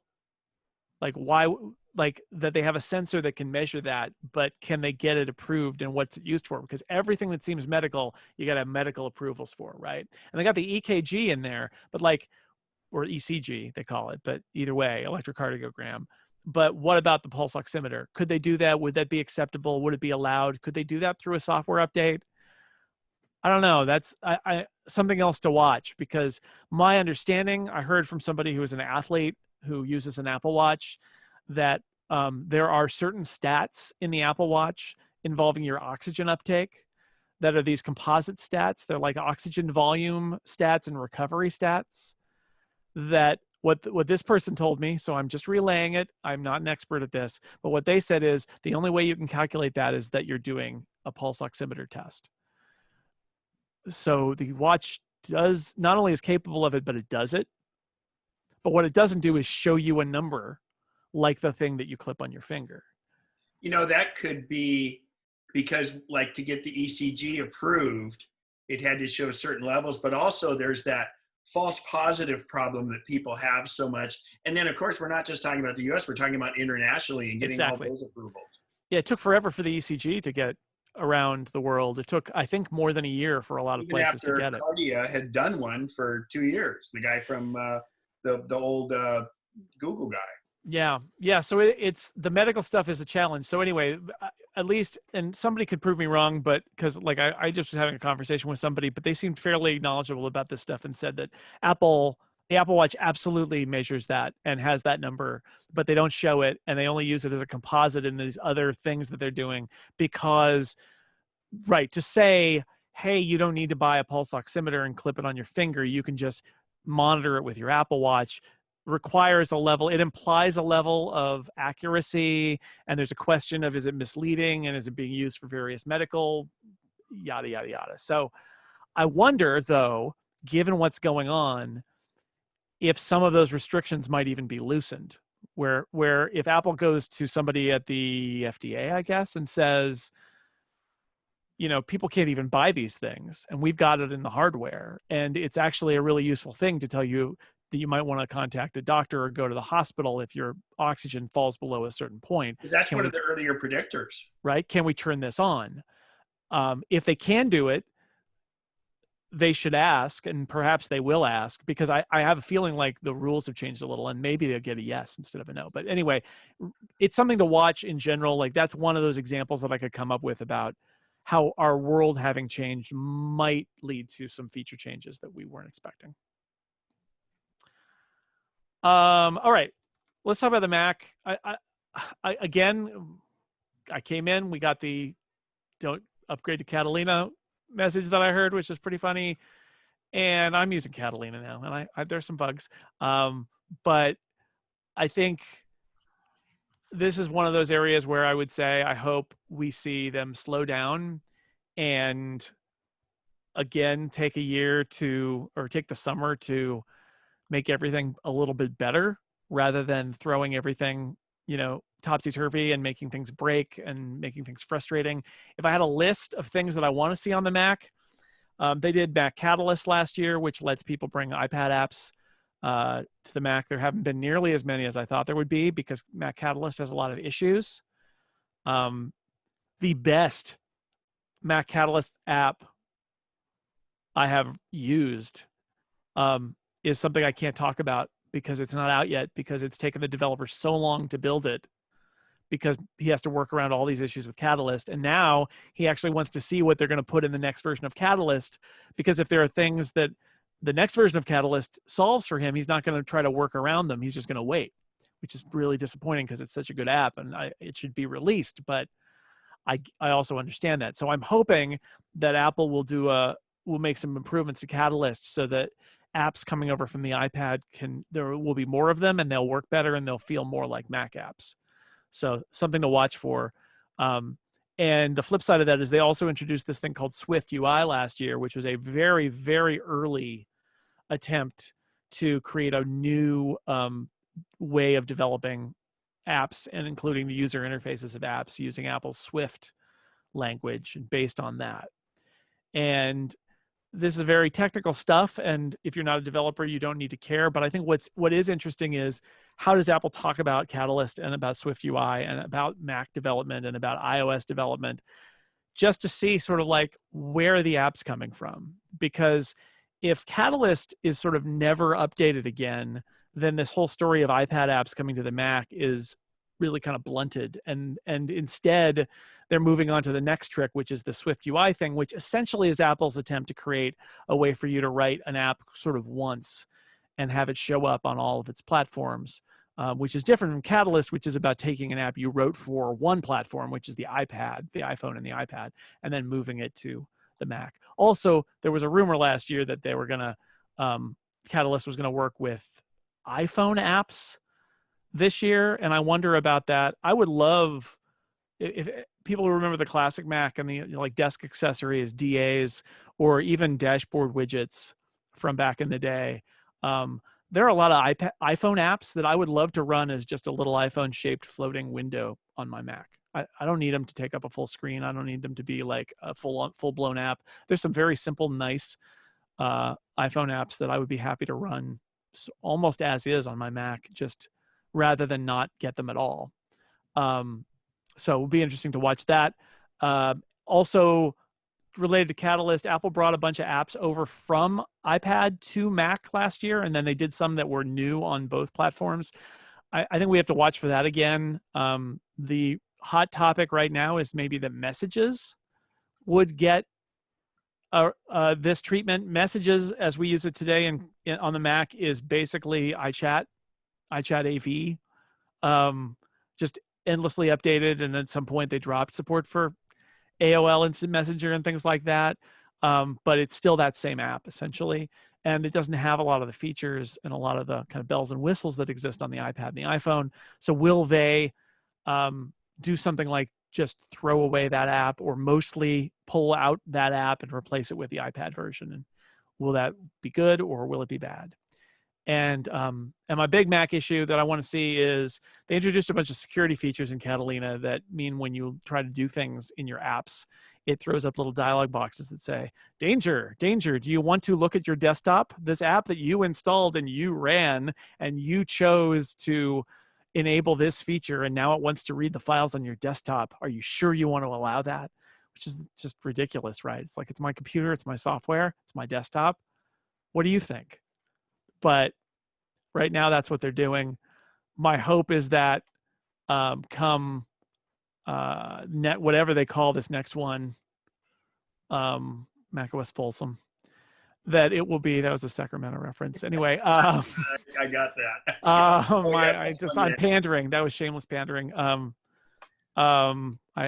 Folsom? I don't know. macOS Placerville? I don't know. So I hope they fix the security stuff, because it's really annoying. And I never, ever, ever, ever, I got this today. I never want to see not only that my apps are asking me if it can do fairly innocuous things, but I can't even say yes. I have to open system preferences and then go to the right place and then check a box and put in my password. And then I have to take the app that I was using and I have to quit it and launch it again. And then maybe it works. It's just ridiculous. They got to fix it. It's got to be better.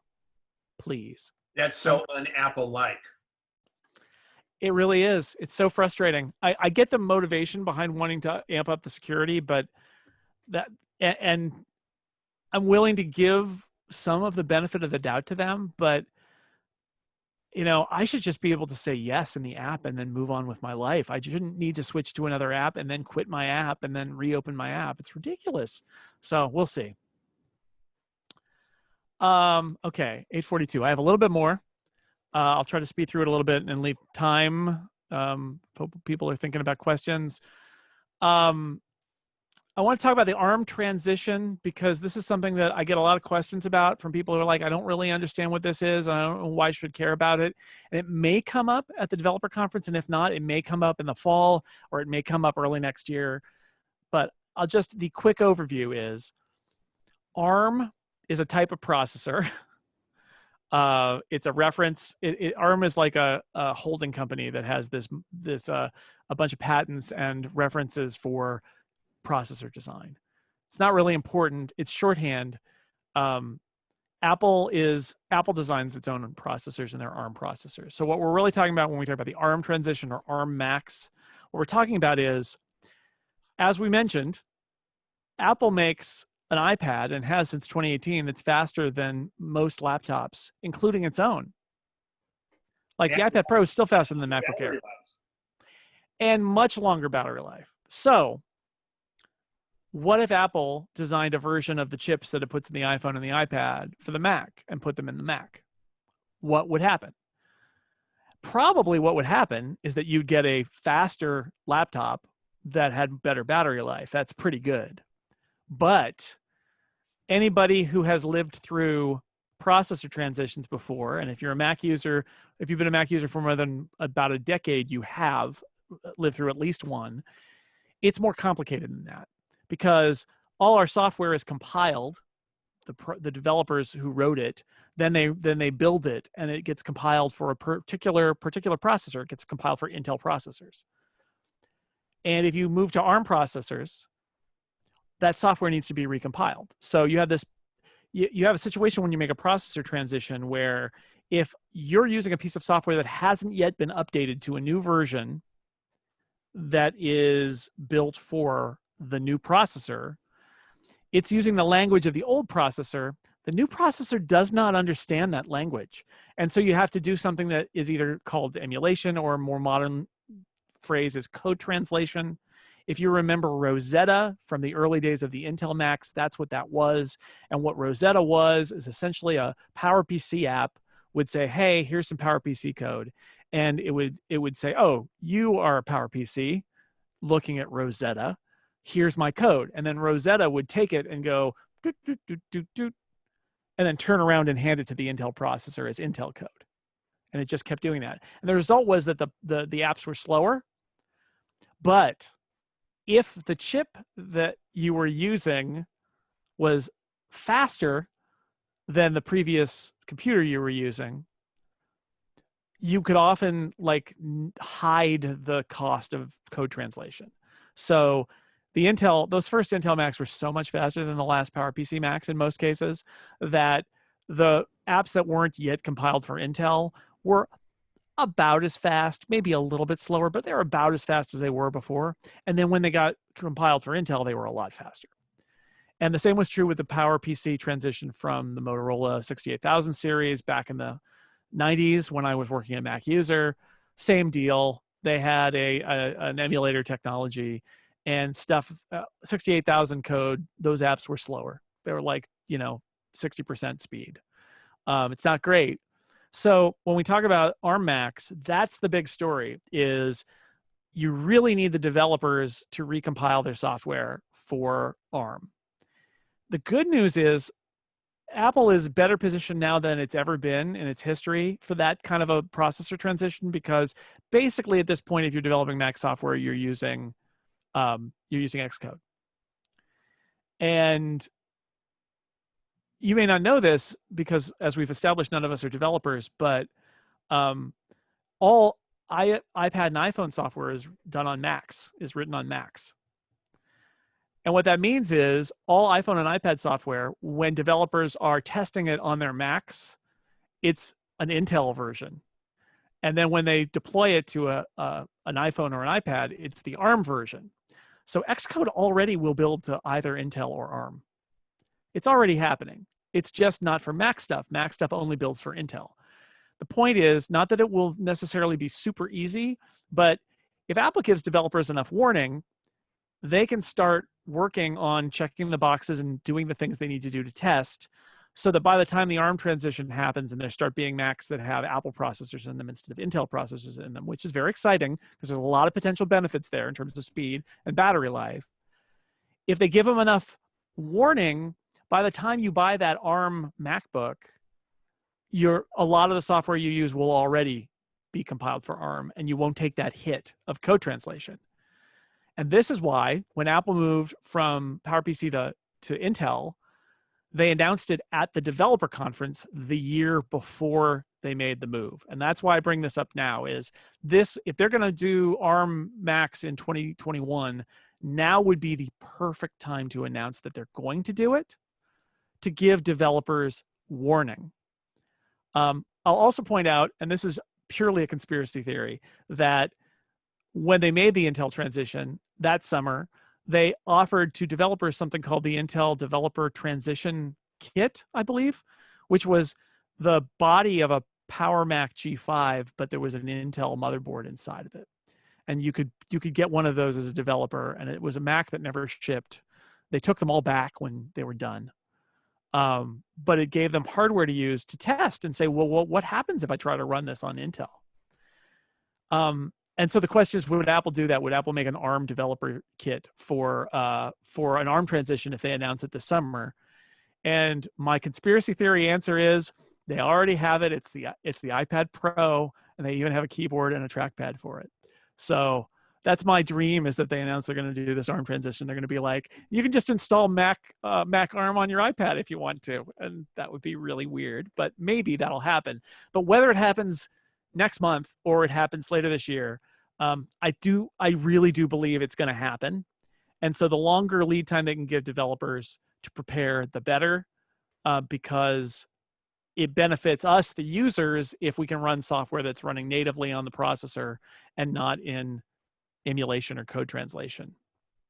So keep an eye out for stories about ARM Macs. And when you hear ARM, just think Apple processors, just like on the iPhone and the iPad, because that's really what we're talking about, is an iPad processor with like even more processor cores. By the way, the iPad Pro has 6 processor cores and 8 GPU cores, which is, there's never been a MacBook Air with 6 processor cores, right? Like, it's already pretty impressive. And then imagine them doing one that's got even more power for the Mac side. That would be very exciting. In regards to the ARM, which was one of the questions I was going to ask you on here, and you know, Apple was like an very early investor in ARM, and then they were. Yeah, that was a long time ago. But with this decentralization of manufacturing that is very apparent needs to happen now, because they own how to design the chip. They're a fabless chip maker, basically. They can. Are there a lot of places that make ARM chips? There are some. They use Taiwan Semiconductor, right, which is the main one. And there was just a story that some of you may have seen, which is that Taiwan Semiconductor is going to build a fab in Arizona. Yeah. Which is, I think, is good for them, and it's good for Apple because it gives them another location that's not Taiwan where they can build these processors. Apple was using Samsung before, which is primarily, again, is going to be in Korea. Intel, of course, fabs chips in the US. The challenge is that Intel has been resistant for a very, very long time to make chips that aren't for anyone but themselves, their own designs. And there's a whole story here about how that was probably a mistake on Intel's part, and Intel has kind of misstepped and allowed Taiwan Semiconductor to become essentially the world's foremost chip maker now instead of Intel. And that's to Apple's benefit too. So yeah, I mean, I think Apple's really happy with Taiwan Semiconductor right now, but they do have the benefit. Look, if Apple has all the money, if they wanted to build their own fab, they could. But I think that instead what they do, and they do this with like Corning with their glass factory, they do this a lot. They do this with Foxconn, which is the company that actually runs the assembly plants in China, is Apple doesn't want to own all of its factories, but it is happy to place large pre-orders of equipment that is a giant check that allows you to build a factory to build the thing that Apple is then going to buy, right? So that does sort of happen. It would not surprise me at all if it turns out that Apple is going to use a lot of the capacity in that Phoenix plant. But we'll see. But yeah, that's it's an Apple designed processor that's built by somebody else. It has been Samsung in the past. Recently, it's been Taiwan Semiconductor. And I imagine that relationship will probably continue. Really quickly about the iPhone, because I want to at least mention it. I do think the iPhone is going to come out in the fall. I think it's going to be late because I think that there are some production challenges. Although Apple seems to be getting up to full speed in China with their production line. But the problem is, as Apple has always pointed out, the iPhone is not a product that is made in China. It's a product that's assembled in China from parts from all over the world. And if you've got issues with the Corning plant that's making the glass for the screens, then it doesn't really matter if your Chinese factory that's assembling it all is running at full speed, because you don't have the screens, you don't have the glass screen cover, and so you don't have a product. So I think there are going to be challenges, but I also will point out that the probably one of the greatest people ever to work in logistics and supply lines is Tim Cook. That is where he made his name. And if anybody can get the iPhone supply lines in shape, it's going to be Tim Cook. The standard rumors is that what we're going to see is iPhones much like the current line.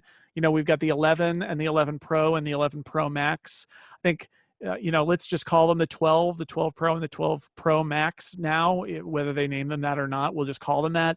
The one rumor that seems pretty solid is that there will also be a fourth phone that's like a 12 Max. It actually sounds like what's the size of the current 11 will be the 12 Max, and there will be a smaller, cheap phone, which if you're a fan of smaller phones who maybe got or is thinking of getting the iPhone SE, I think that's also kind of interesting that they may add another on the smaller side phone to the product line. So the rumor is 4 different iPhone models. Wouldn't surprise me if they ship much later than usual, maybe even on a rolling basis. If you remember where the iPhone XR came out, and then later the iPhone XS came out, or was it the other way around? Like sometimes they don't all ship at once. So I think that might happen this time, October, maybe even into November, before all the iPhone models start shipping. Yeah, it was the 10, and it was later. Right, the 10 later than the 8. That's what it was. Yeah. The 10R came out first, and then Yeah, so it wouldn't the SE is a rock solid phone that's just come out for $400. Yeah, exactly right. So they're going to end up with, I think they're going to end up with the SE, the 12, the 12 Max, the 12 Pro, and the 12 Pro Max, which, yeah, that's 5 phones. That's a lot of phones, but it gives them this big spread of price and features. And my daughter has an iPhone 11. It's great. Like, it's great. And the idea that they might do 2 follow-ons to that model, one that's a little smaller and one that's a little bigger, I think that sounds great to me. Oh, and the rumor for the 12 Pro Max, by the way, is that the big phone's going to get even bigger because the people who buy that phone would buy the biggest phone you could possibly make for them. And Apple is happy to take their money. So I think that will probably happen. Yes, there will almost certainly be a new watch. Sleep tracking is my best guess there. I'm hopeful that there will be an iMac update because it is really about time, although I do wonder if they're waiting to do an ARM iMac because the iMac design hasn't changed in a long time now, and I wonder what they're waiting for. And there's a rumor that the iMac Pro will get an update, which is great because I have one and I love it. And it's going to be interesting to see. I think the developer conference is going to tell us a lot about how this year is going to go, and then we'll wait and see when the iPhone releases actually happen. And this is where I would put up that slide that says any questions. So thank you for listening to me. Well, no, thank you, and it just blows me away, the stuff. But first a comment. Thanks for wearing your NASA shirt, and that reminds everybody that it got delayed today because of weather, but they're hoping to relaunch with a little Saturday. weather on Saturday. Saturday around noon, yeah, you can stream that, the SpaceX or the NASA channels for the first. I went to the last shuttle launch, and I really wish I was there for this, but obviously the pandemic sort of made that not a possibility. But I got my worm shirt. I'm gonna have to wash it or find another space shirt to wear on Saturday. Well, and you were committed here anyway, so I knew that would have kept you from going. Yeah, well, no, I if I'd signed up for that, I would have pushed you off another month, but it wasn't going to happen. I was just sitting in my garage all the time, so it was easy to say yes. I will say, Dale put something in the chat about iPhone cameras, and I should mention that's the big feature rumor that everybody. It's not. Don't get too excited. Basically, what they did to the iPad, where they added the LiDAR sensor and all of that, that's what they're going to do on the iPhone. As far as we know, is that they're not going to add like more than the three cameras that they've got now on the Pro Max and the 2 on the regular 11, or the Pro. 3 cameras on the Pro, 2 on the 11. It sounds like they're just going to add this LiDAR sensor. And the idea there is like, they do all those augmented reality demos and everybody go oohs and ahs. And then I don't know, nobody ever uses that stuff in my experience. At least I don't use it. But having tried it with the iPad, it's so much better. If you ever tried one of those AR demos and it says you got to like wave your phone or wave your iPad around and it has to try to figure out the geometry of your room, with the LiDAR sensor on the iPad Pro, you just kind of raise your iPad and it goes, okay, I know everything. And it's amazing. It knows the location of every object in your room that it can see, wherever you are, immediately because of the LiDAR. It knows where everything is. It's super impressive. So, but I think it can also aid in better photogrammetry too. It's possible. It's not. So the thing about it is that it is not as precise. There was a good post from the guys who do, what's the name of that app? It's Sebastian DeWitt. Halide is the name of the iPhone photo app. And they did some tests using the LiDAR sensor and whether they could use it for photography. And the answer is, it's not super precise because for like no, but I mean more for sensing distances and being able to get your range. It will do. Well, it's got a limited range, but yeah, there are some distance finding that it can do pretty well. The challenge is that it doesn't have enough resolution to do like edge detection and stuff like that. No, but I'm saying to activate the camera. I mean, activate the regular lens. Yeah, so I'm sure that everybody who builds the camera app looks at the LiDAR sensor and says, okay, what can we do with this, right? Because it makes for a great demo and everybody loves their phone as a camera. So I think so. But I also really suspect that this is just yet another step of Apple. It feels to me like Apple is building the software and the hardware for whatever its augmented reality, VR, glasses, goggles, whatever they are. Question about the AR glasses, yeah. It feels like they're literally building them in front of us by putting features in the iPhone and putting features in iOS. Like in plain sight. rather than come out with something with a whole bunch of untested tech and then being like, oh, I don't know, let's see what you do with it. Instead, they're like, we've got ARKit, we got a new version of ARKit for developers, we've got LiDAR now, we've got, like, they keep stacking all these things in. And even if people don't use them a lot right now, it does mean that the developers get to play with them.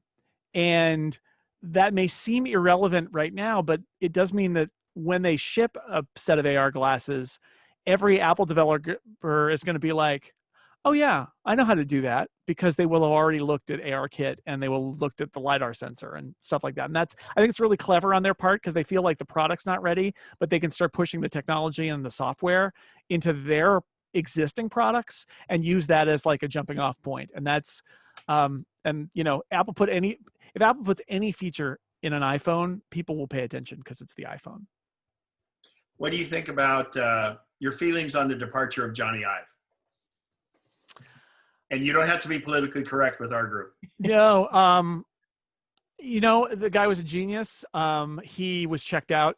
He was like, we're going back to England, and he was living in his house in San Francisco and not coming down to Cupertino. And I think the recent announcement of his departure is much ado about nothing, because he was already gone. That's the truth of it. I think that he was, I think he was super important to have around after Steve Jobs died, because he was such a close collaborator to Steve, and Apple wanted to project that Steve's influence lived on, and that Apple had a whole team of very capable people who could steer the ship. But I think I would be surprised if Johnny Ive at that point wasn't even already a little bit burned out.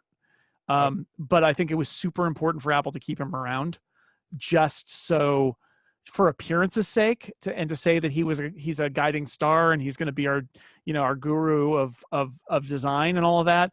But you know, I was writing a story that is not published yet. I've been working on this project that includes writing about a bunch of older Macs, and like, Johnny Ive designed the 20th anniversary Mac. That was 1995, 1996. Like, he was at Apple a very long time. It was more than enough time that he should go do something else. Do you find that, to me, it looks like Apple is starting to get back to the form follows the function rather than the function following the form? Yeah, honestly, I think one of the things they had to do was keep Johnny Ive engaged. I think that might have been one of the reasons that there were all those rumors that they were doing a car. I think a lot of the decisions Apple made that were questionable design decisions, I would like to believe, I don't know for sure, but I would like to believe, are in part because they wanted to keep Johnny Ive engaged. And I've never worked with anybody like Johnny Ive, but I have worked with some talented creative people, writers, but also designers and artists. And I get a little bit of a vibe of like, I get how that happens sometimes, when you're like, well, I really like this person and I don't want to lose them.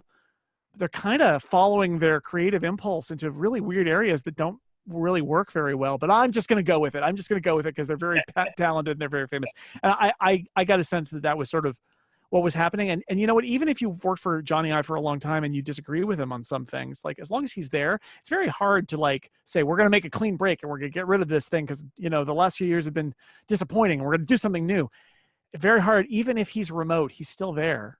And he's still your mentor and your boss or whatever. So the people who are in charge of design now are people who worked for Johnny Ive for a long time, but he's not there anymore and they want to make their own name. And I think that it is an opportunity, like with the developer conference, for a little bit of a reset and say, what are we going to do now? So I'm optimistic about it, just because I think it was a lot harder to tell when Johnny Ive was there. It was a little harder to say this design was a disaster.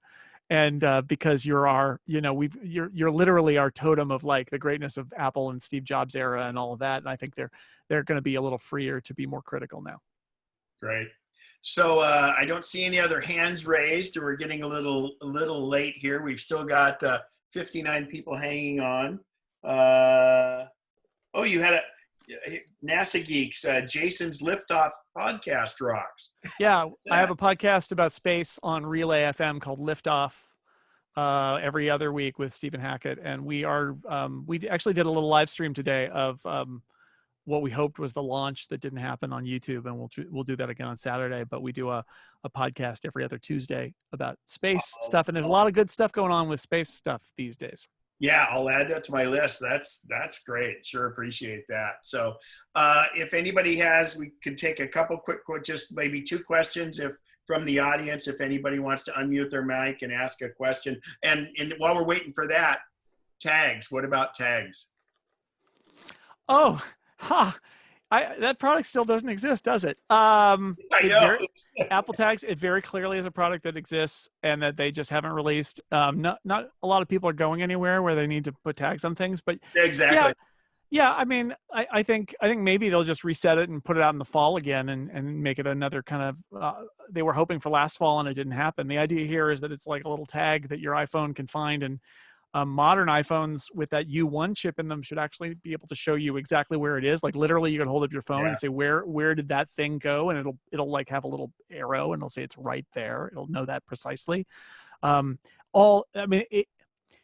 That product has to exist. It's not even like they were working on it. It's like all signs point. It was in like leaked videos from Apple. Like that product, it must just be something that they're holding because they either want to fix some of the software stuff and it wasn't ready, or because they felt it wasn't the right time. And I honestly, I'm not sure during the pandemic is the right time to sell a product that's all about like losing your stuff. Because I know we're almost. This actually happened. What was it? We lost something in the house, and oh no, it was a friend of mine lost something. My friend Kathy lost her iPad, and she said, should I buy a new iPad? And I said, well, I would suggest going to Apple's site and starting an order, because the moment that you start the order, you're going to find it. And it's like, nothing is truly lost if you never leave your house, right? Like it's in the house somewhere. So this is not the best time for Apple Tags, but I'm sure, I think they will be cool when they arrive. Cool. So Ron, you've got your mic unmuted. Did you have a question? Well, just one question. Is there any future to the HomePad? Anything happening? Oh, the HomePod. Yeah. Yeah.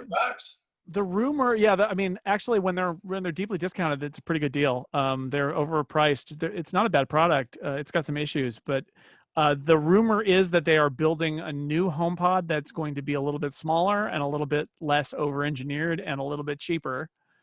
Those are all good things. So I think they haven't given up, but I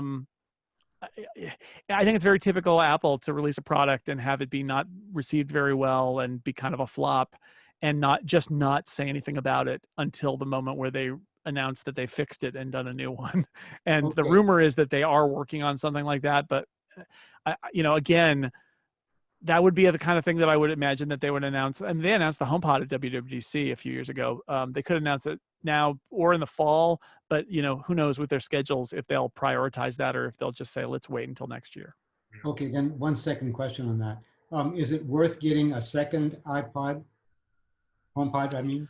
I have 2, and I have them set as a stereo pair, and they're really nice. Like, I think that is the best HomePod configuration, but just not for the price, right? Like if you can find one at Costco, or you can find one online on a sale, like, because they are discounting those depending on what you where you're looking. If you can find one for a good price, I really like them as a stereo pair, because then all the music is in stereo and it sounds really good, and it's much more kind of room filling. I've got one on top of my piano on one side of my living room, and I've got one on an end table on the other side.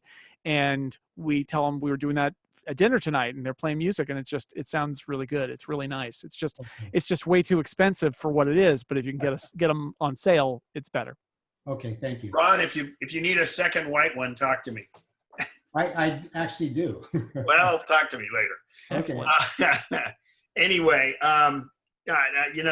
it just we haven't had you soon enough. We got to do this again, and I think it was wonderful, and it is so hard to with no feedback. It's just it's the way. Although it's kind of like doing a podcast, right?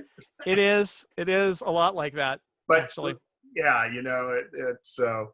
But I can't thank you enough, and I think everybody, we had a bunch of hands up and claps, and I should point out, everybody, in your chat window, Al has done a wonderful job of putting a bunch of links in the in the chat window. And so the Liftoff podcast is on there and some of the other stuff. So just so everyone knows, you go to the lower right corner of the chat window and there's 3 dots and ellipsis, and you can save that entire chat.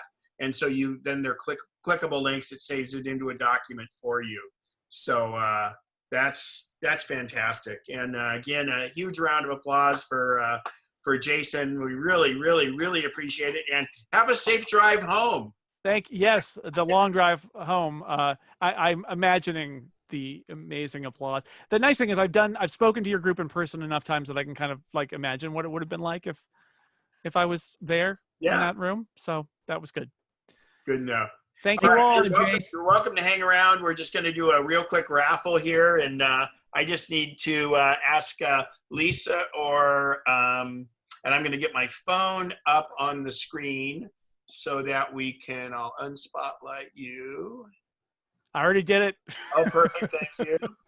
I'm going to put my phone up because what we're going to do is they have a total number of members that are here. And I'm going to have Siri take and do a random number between those that we have. Let me get the phone up here. Hang on. And all right. So the first 4 drawings will be for the $25 Amazon gift cards. And how this is going to work. If you're a winner, I need you to put your name in the chat to everyone on the right-hand side, your email address, if you're one of the winners I call. Because what we will do is we'll email you, or I will email you, an Amazon gift card. So it's direct to you, and you're able to redeem that at any time on Amazon. So if your number is called twice, if it's 2 25s, you don't get that. You only get 1 prize. And if for some reason you win the $25 one and then you win the $100 one, we throw the $25 one back in the pot so somebody can hopefully win that. So Lisa or Mary, what's our total count of members? 54 tonight. 54, fantastic. So now I'm going to ask Siri to get, and this is for the first 4 will be for the $25 cards. Give me a random number between 1 and 54. That would be 7. Okay, so if you could just mark 7 for a second, and I'll pull all of these up, and then you can say who the winners are on those. Give me a random number between 1 and 54. The answer is 45. 45 would be the second. Give me a random number between 1 and 45. It's 11. So we've got 7 and 11. Oh, you know what? That one's not right. I didn't do 54. Sorry. Sorry, number 11, but we don't know who that is, so hang on. Give me a random number between 1 and 54. It's 8. 8, okay. Give me a random number between 1 and 54. The answer is 17. All right, so you have those down, and those are for the $25 ones.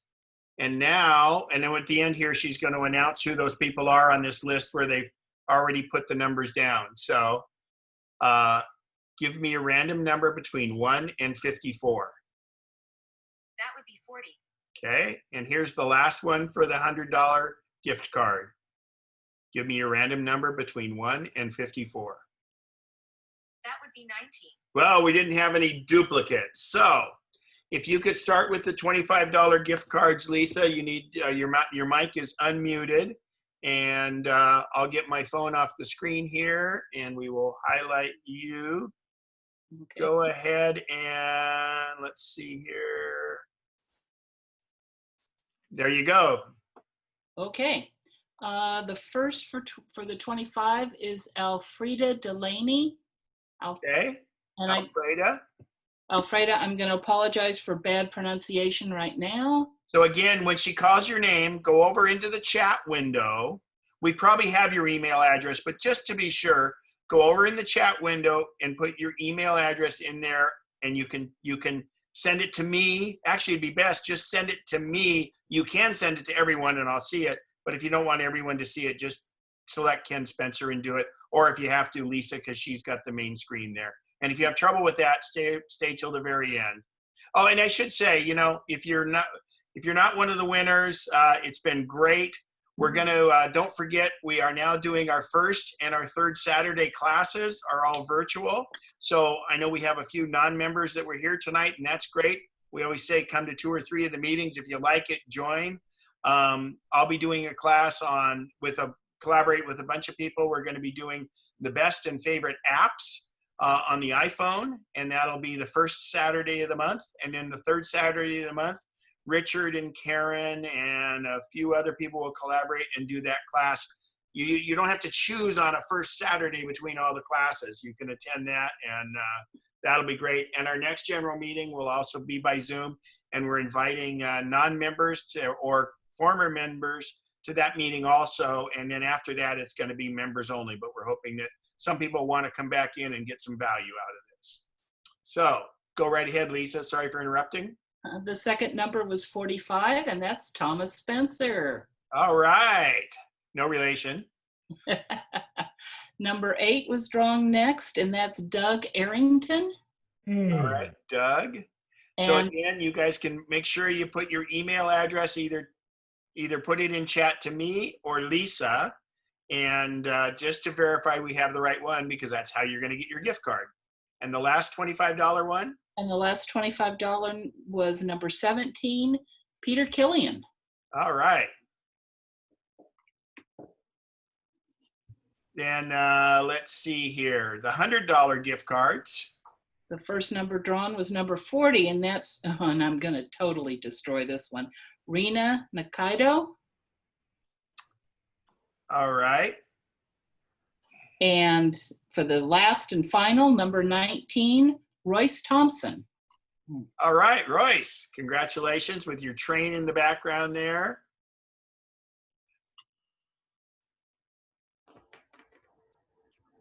All right. Oh, Jason was driving. He's saying he's driving his EV home, so he has about 50 miles of range. So a loss, there'll be Yeah, I'm going to have to charge a lot. Yeah. So that's great. What are you running? Oh, it's a used Nissan Leaf that we bought to drive around town, which we're not going anywhere now, so that's good. Yeah, you're in Marin, right? Yeah. Yeah, perfect. Again, thank you, Jason. Anybody else? You know, we can open up, you know, this is kind of the time if people want to go social and go ahead and talk to one another, since that's the missing component of our meetings is all the social. Of course, all the great refreshments we usually have at the break, but that you're on your own on those, but feel free to do your others and go from that and talk to people and do whatever you want. We'll hang out here for a minute. If you have any questions, just speak up. And we'll make sure that we've got everybody covered on those. Great. Thanks, Lisa, for coordinating that, and Mary also.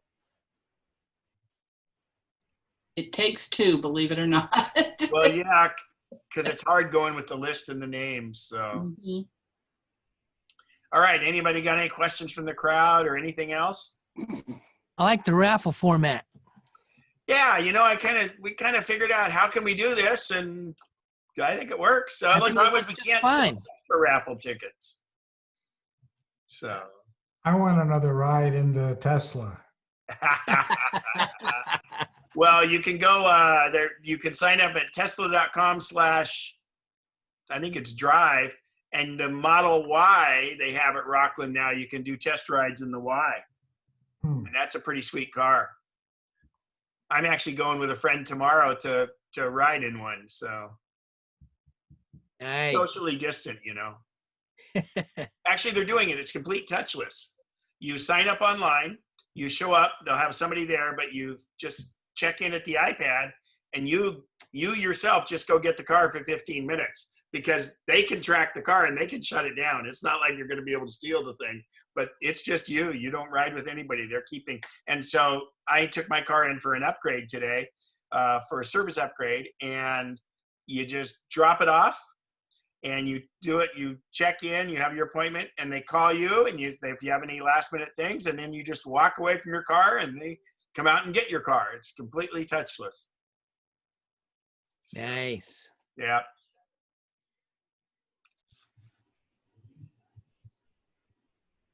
No other questions from me? Hi, Berta.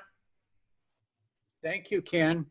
Well, no, thank everybody. We took a bunch of volunteers, so Thank everybody. exiting. So it's great to have Jason. Absolutely. And Jason was fantastic. Yeah, it was Yes, he is. absolutely great. He always does a Gotta great get job. his podcast. Yeah. He's got a great site. I like going to Six And you know, Colors. Renee Ritchie has a new one now because he's not with iMore anymore. So good. you just search under Renee Ritchie and podcasts, and he's got that. I'm gonna attempt to get him for the next meeting. So Great. yeah, cool. All right. Well, we're whittling it down here. So do we need? I've got 3 of the emails, but 3 I'm missing. I got Doug Arrington's. Yeah. I've got Peter. that. Oh, okay. You've got Doug's. I've got Thomas, Peter, Royce. You've got Doug. Yeah, I'm gonna make You sure. have Alfreda? I'm gonna save chat. Are they in the chat? If you could copy and paste those into my chat to me, and then I'll save the chat because I'm the one that's gonna be emailing them to them. Yeah, they're in the chat. They're In not. the public They're in private to you though, right? No, I didn't get any. No, because I only see the one from. Mine was private, Lisa. Oh, okay. Yes. Okay. Yeah. So was So if Thomas's. you can Okay. copy those in private to me, so that way people are, they don't have their Yeah. addresses out in chat. I don't know how I do that, but Just go to the chat in the chat window, and you're on a Mac. Just click and drag, and you should be able to highlight it, and then go down and paste it in where it says type down there. And I got Thomas Spencer's, so I've got Let's Thomas. just go okay, you've just got send it. Thomas. Okay. And you've got 3 or 4 of them. The only other one I got was Royce. Okay, if you can, Royce if you can. Yeah. I'll just put it in here. Okay, that's fine. I'll just type it in. Yeah, you should be able to click and drag with your cursor, and then Yeah. Command C and Command V. Oh, well. Oh, Dale Steele has his eye on a Y when things settle down. Yeah.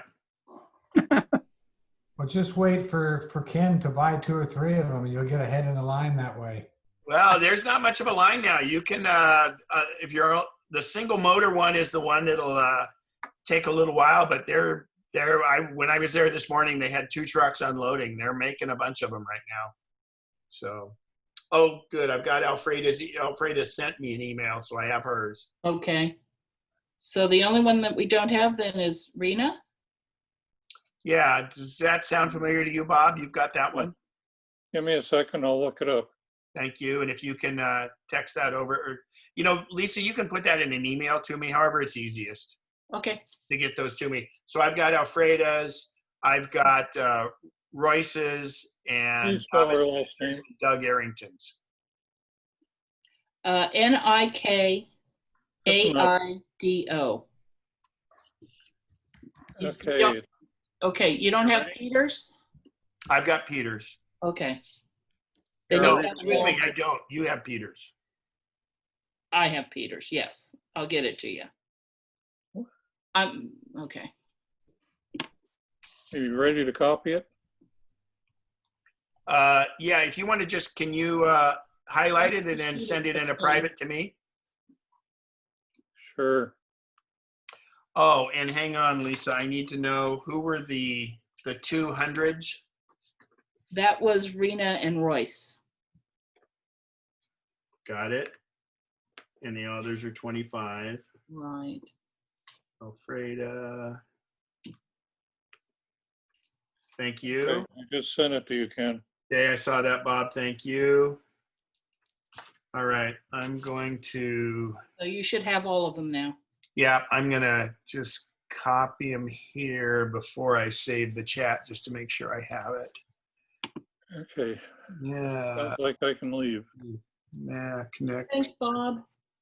Thank you, Thanks Bob. for the list. Thank Take you. care. Have a good one. Talk to you first Saturday. You will. And let's see. Yeah. So just to verify, I have Peter Killian, Rena, Royce, Thomas Spencer, Alfreda.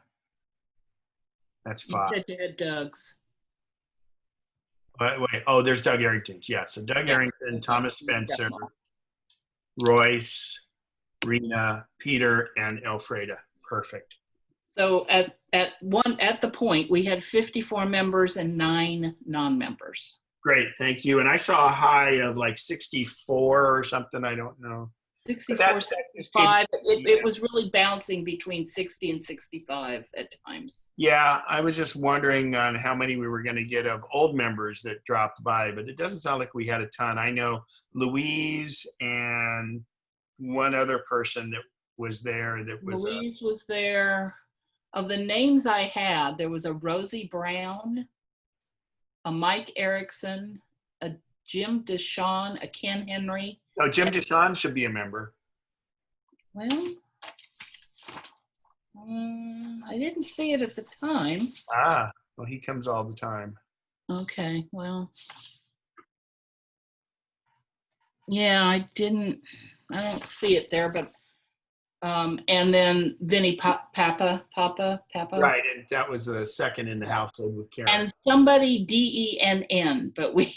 Yeah, I talked to them and I even sent them a text and I couldn't get them. Yeah, Mary did too. Yeah. So, well, we tried. Yeah. That worked out. How on your end, was it frenzied or was it okay? It was frenzied, but you know, the first time you do anything, it's kind of that way. Yeah. And we were hitting it right at the start, and then we realized as people were coming in, the list of participants was changing. You know, people pop in at the top and then they move to the bottom, and so we held for a while. And yeah, I'm wondering if there's a way to do that list. So what it is when they have an active mic or a muted mic, yeah, it changes the order. It does, but also when they enter, it changes it also. Right, so, and it's just kind of weird. I don't know if there's a way to. It kind of threw us for a minute, but we, between us, we think we did a fairly thorough job. You know what would work on that is screenshots. I didn't think about that until the end. I didn't until just now. That would be that I thought, yeah, I wonder if that'd work, and we'll give that a try. Yeah. Well, I think it worked out. I think we had most people, and now most people, those names hopefully will stay the same, so you don't have to do that again. So yeah, great. All right, I'm going to get working on getting these out and saying bye to the Yawani on Al. Mr. Spencer, I'll see you later. Take care. And thank you, Lisa, again. Thanks, Lisa, for doing all that. We appreciate your efforts. Oh, and Al, thanks for all your stuff, too. Those links are great. Oh, that reminds me, I got to save. Yeah, thanks, Al. Got to save that. I'm going to clear out, so see you all later. You soon. Bye-bye. Ciao. Ciao, buddy. Ciao. Great. And I turn recording off.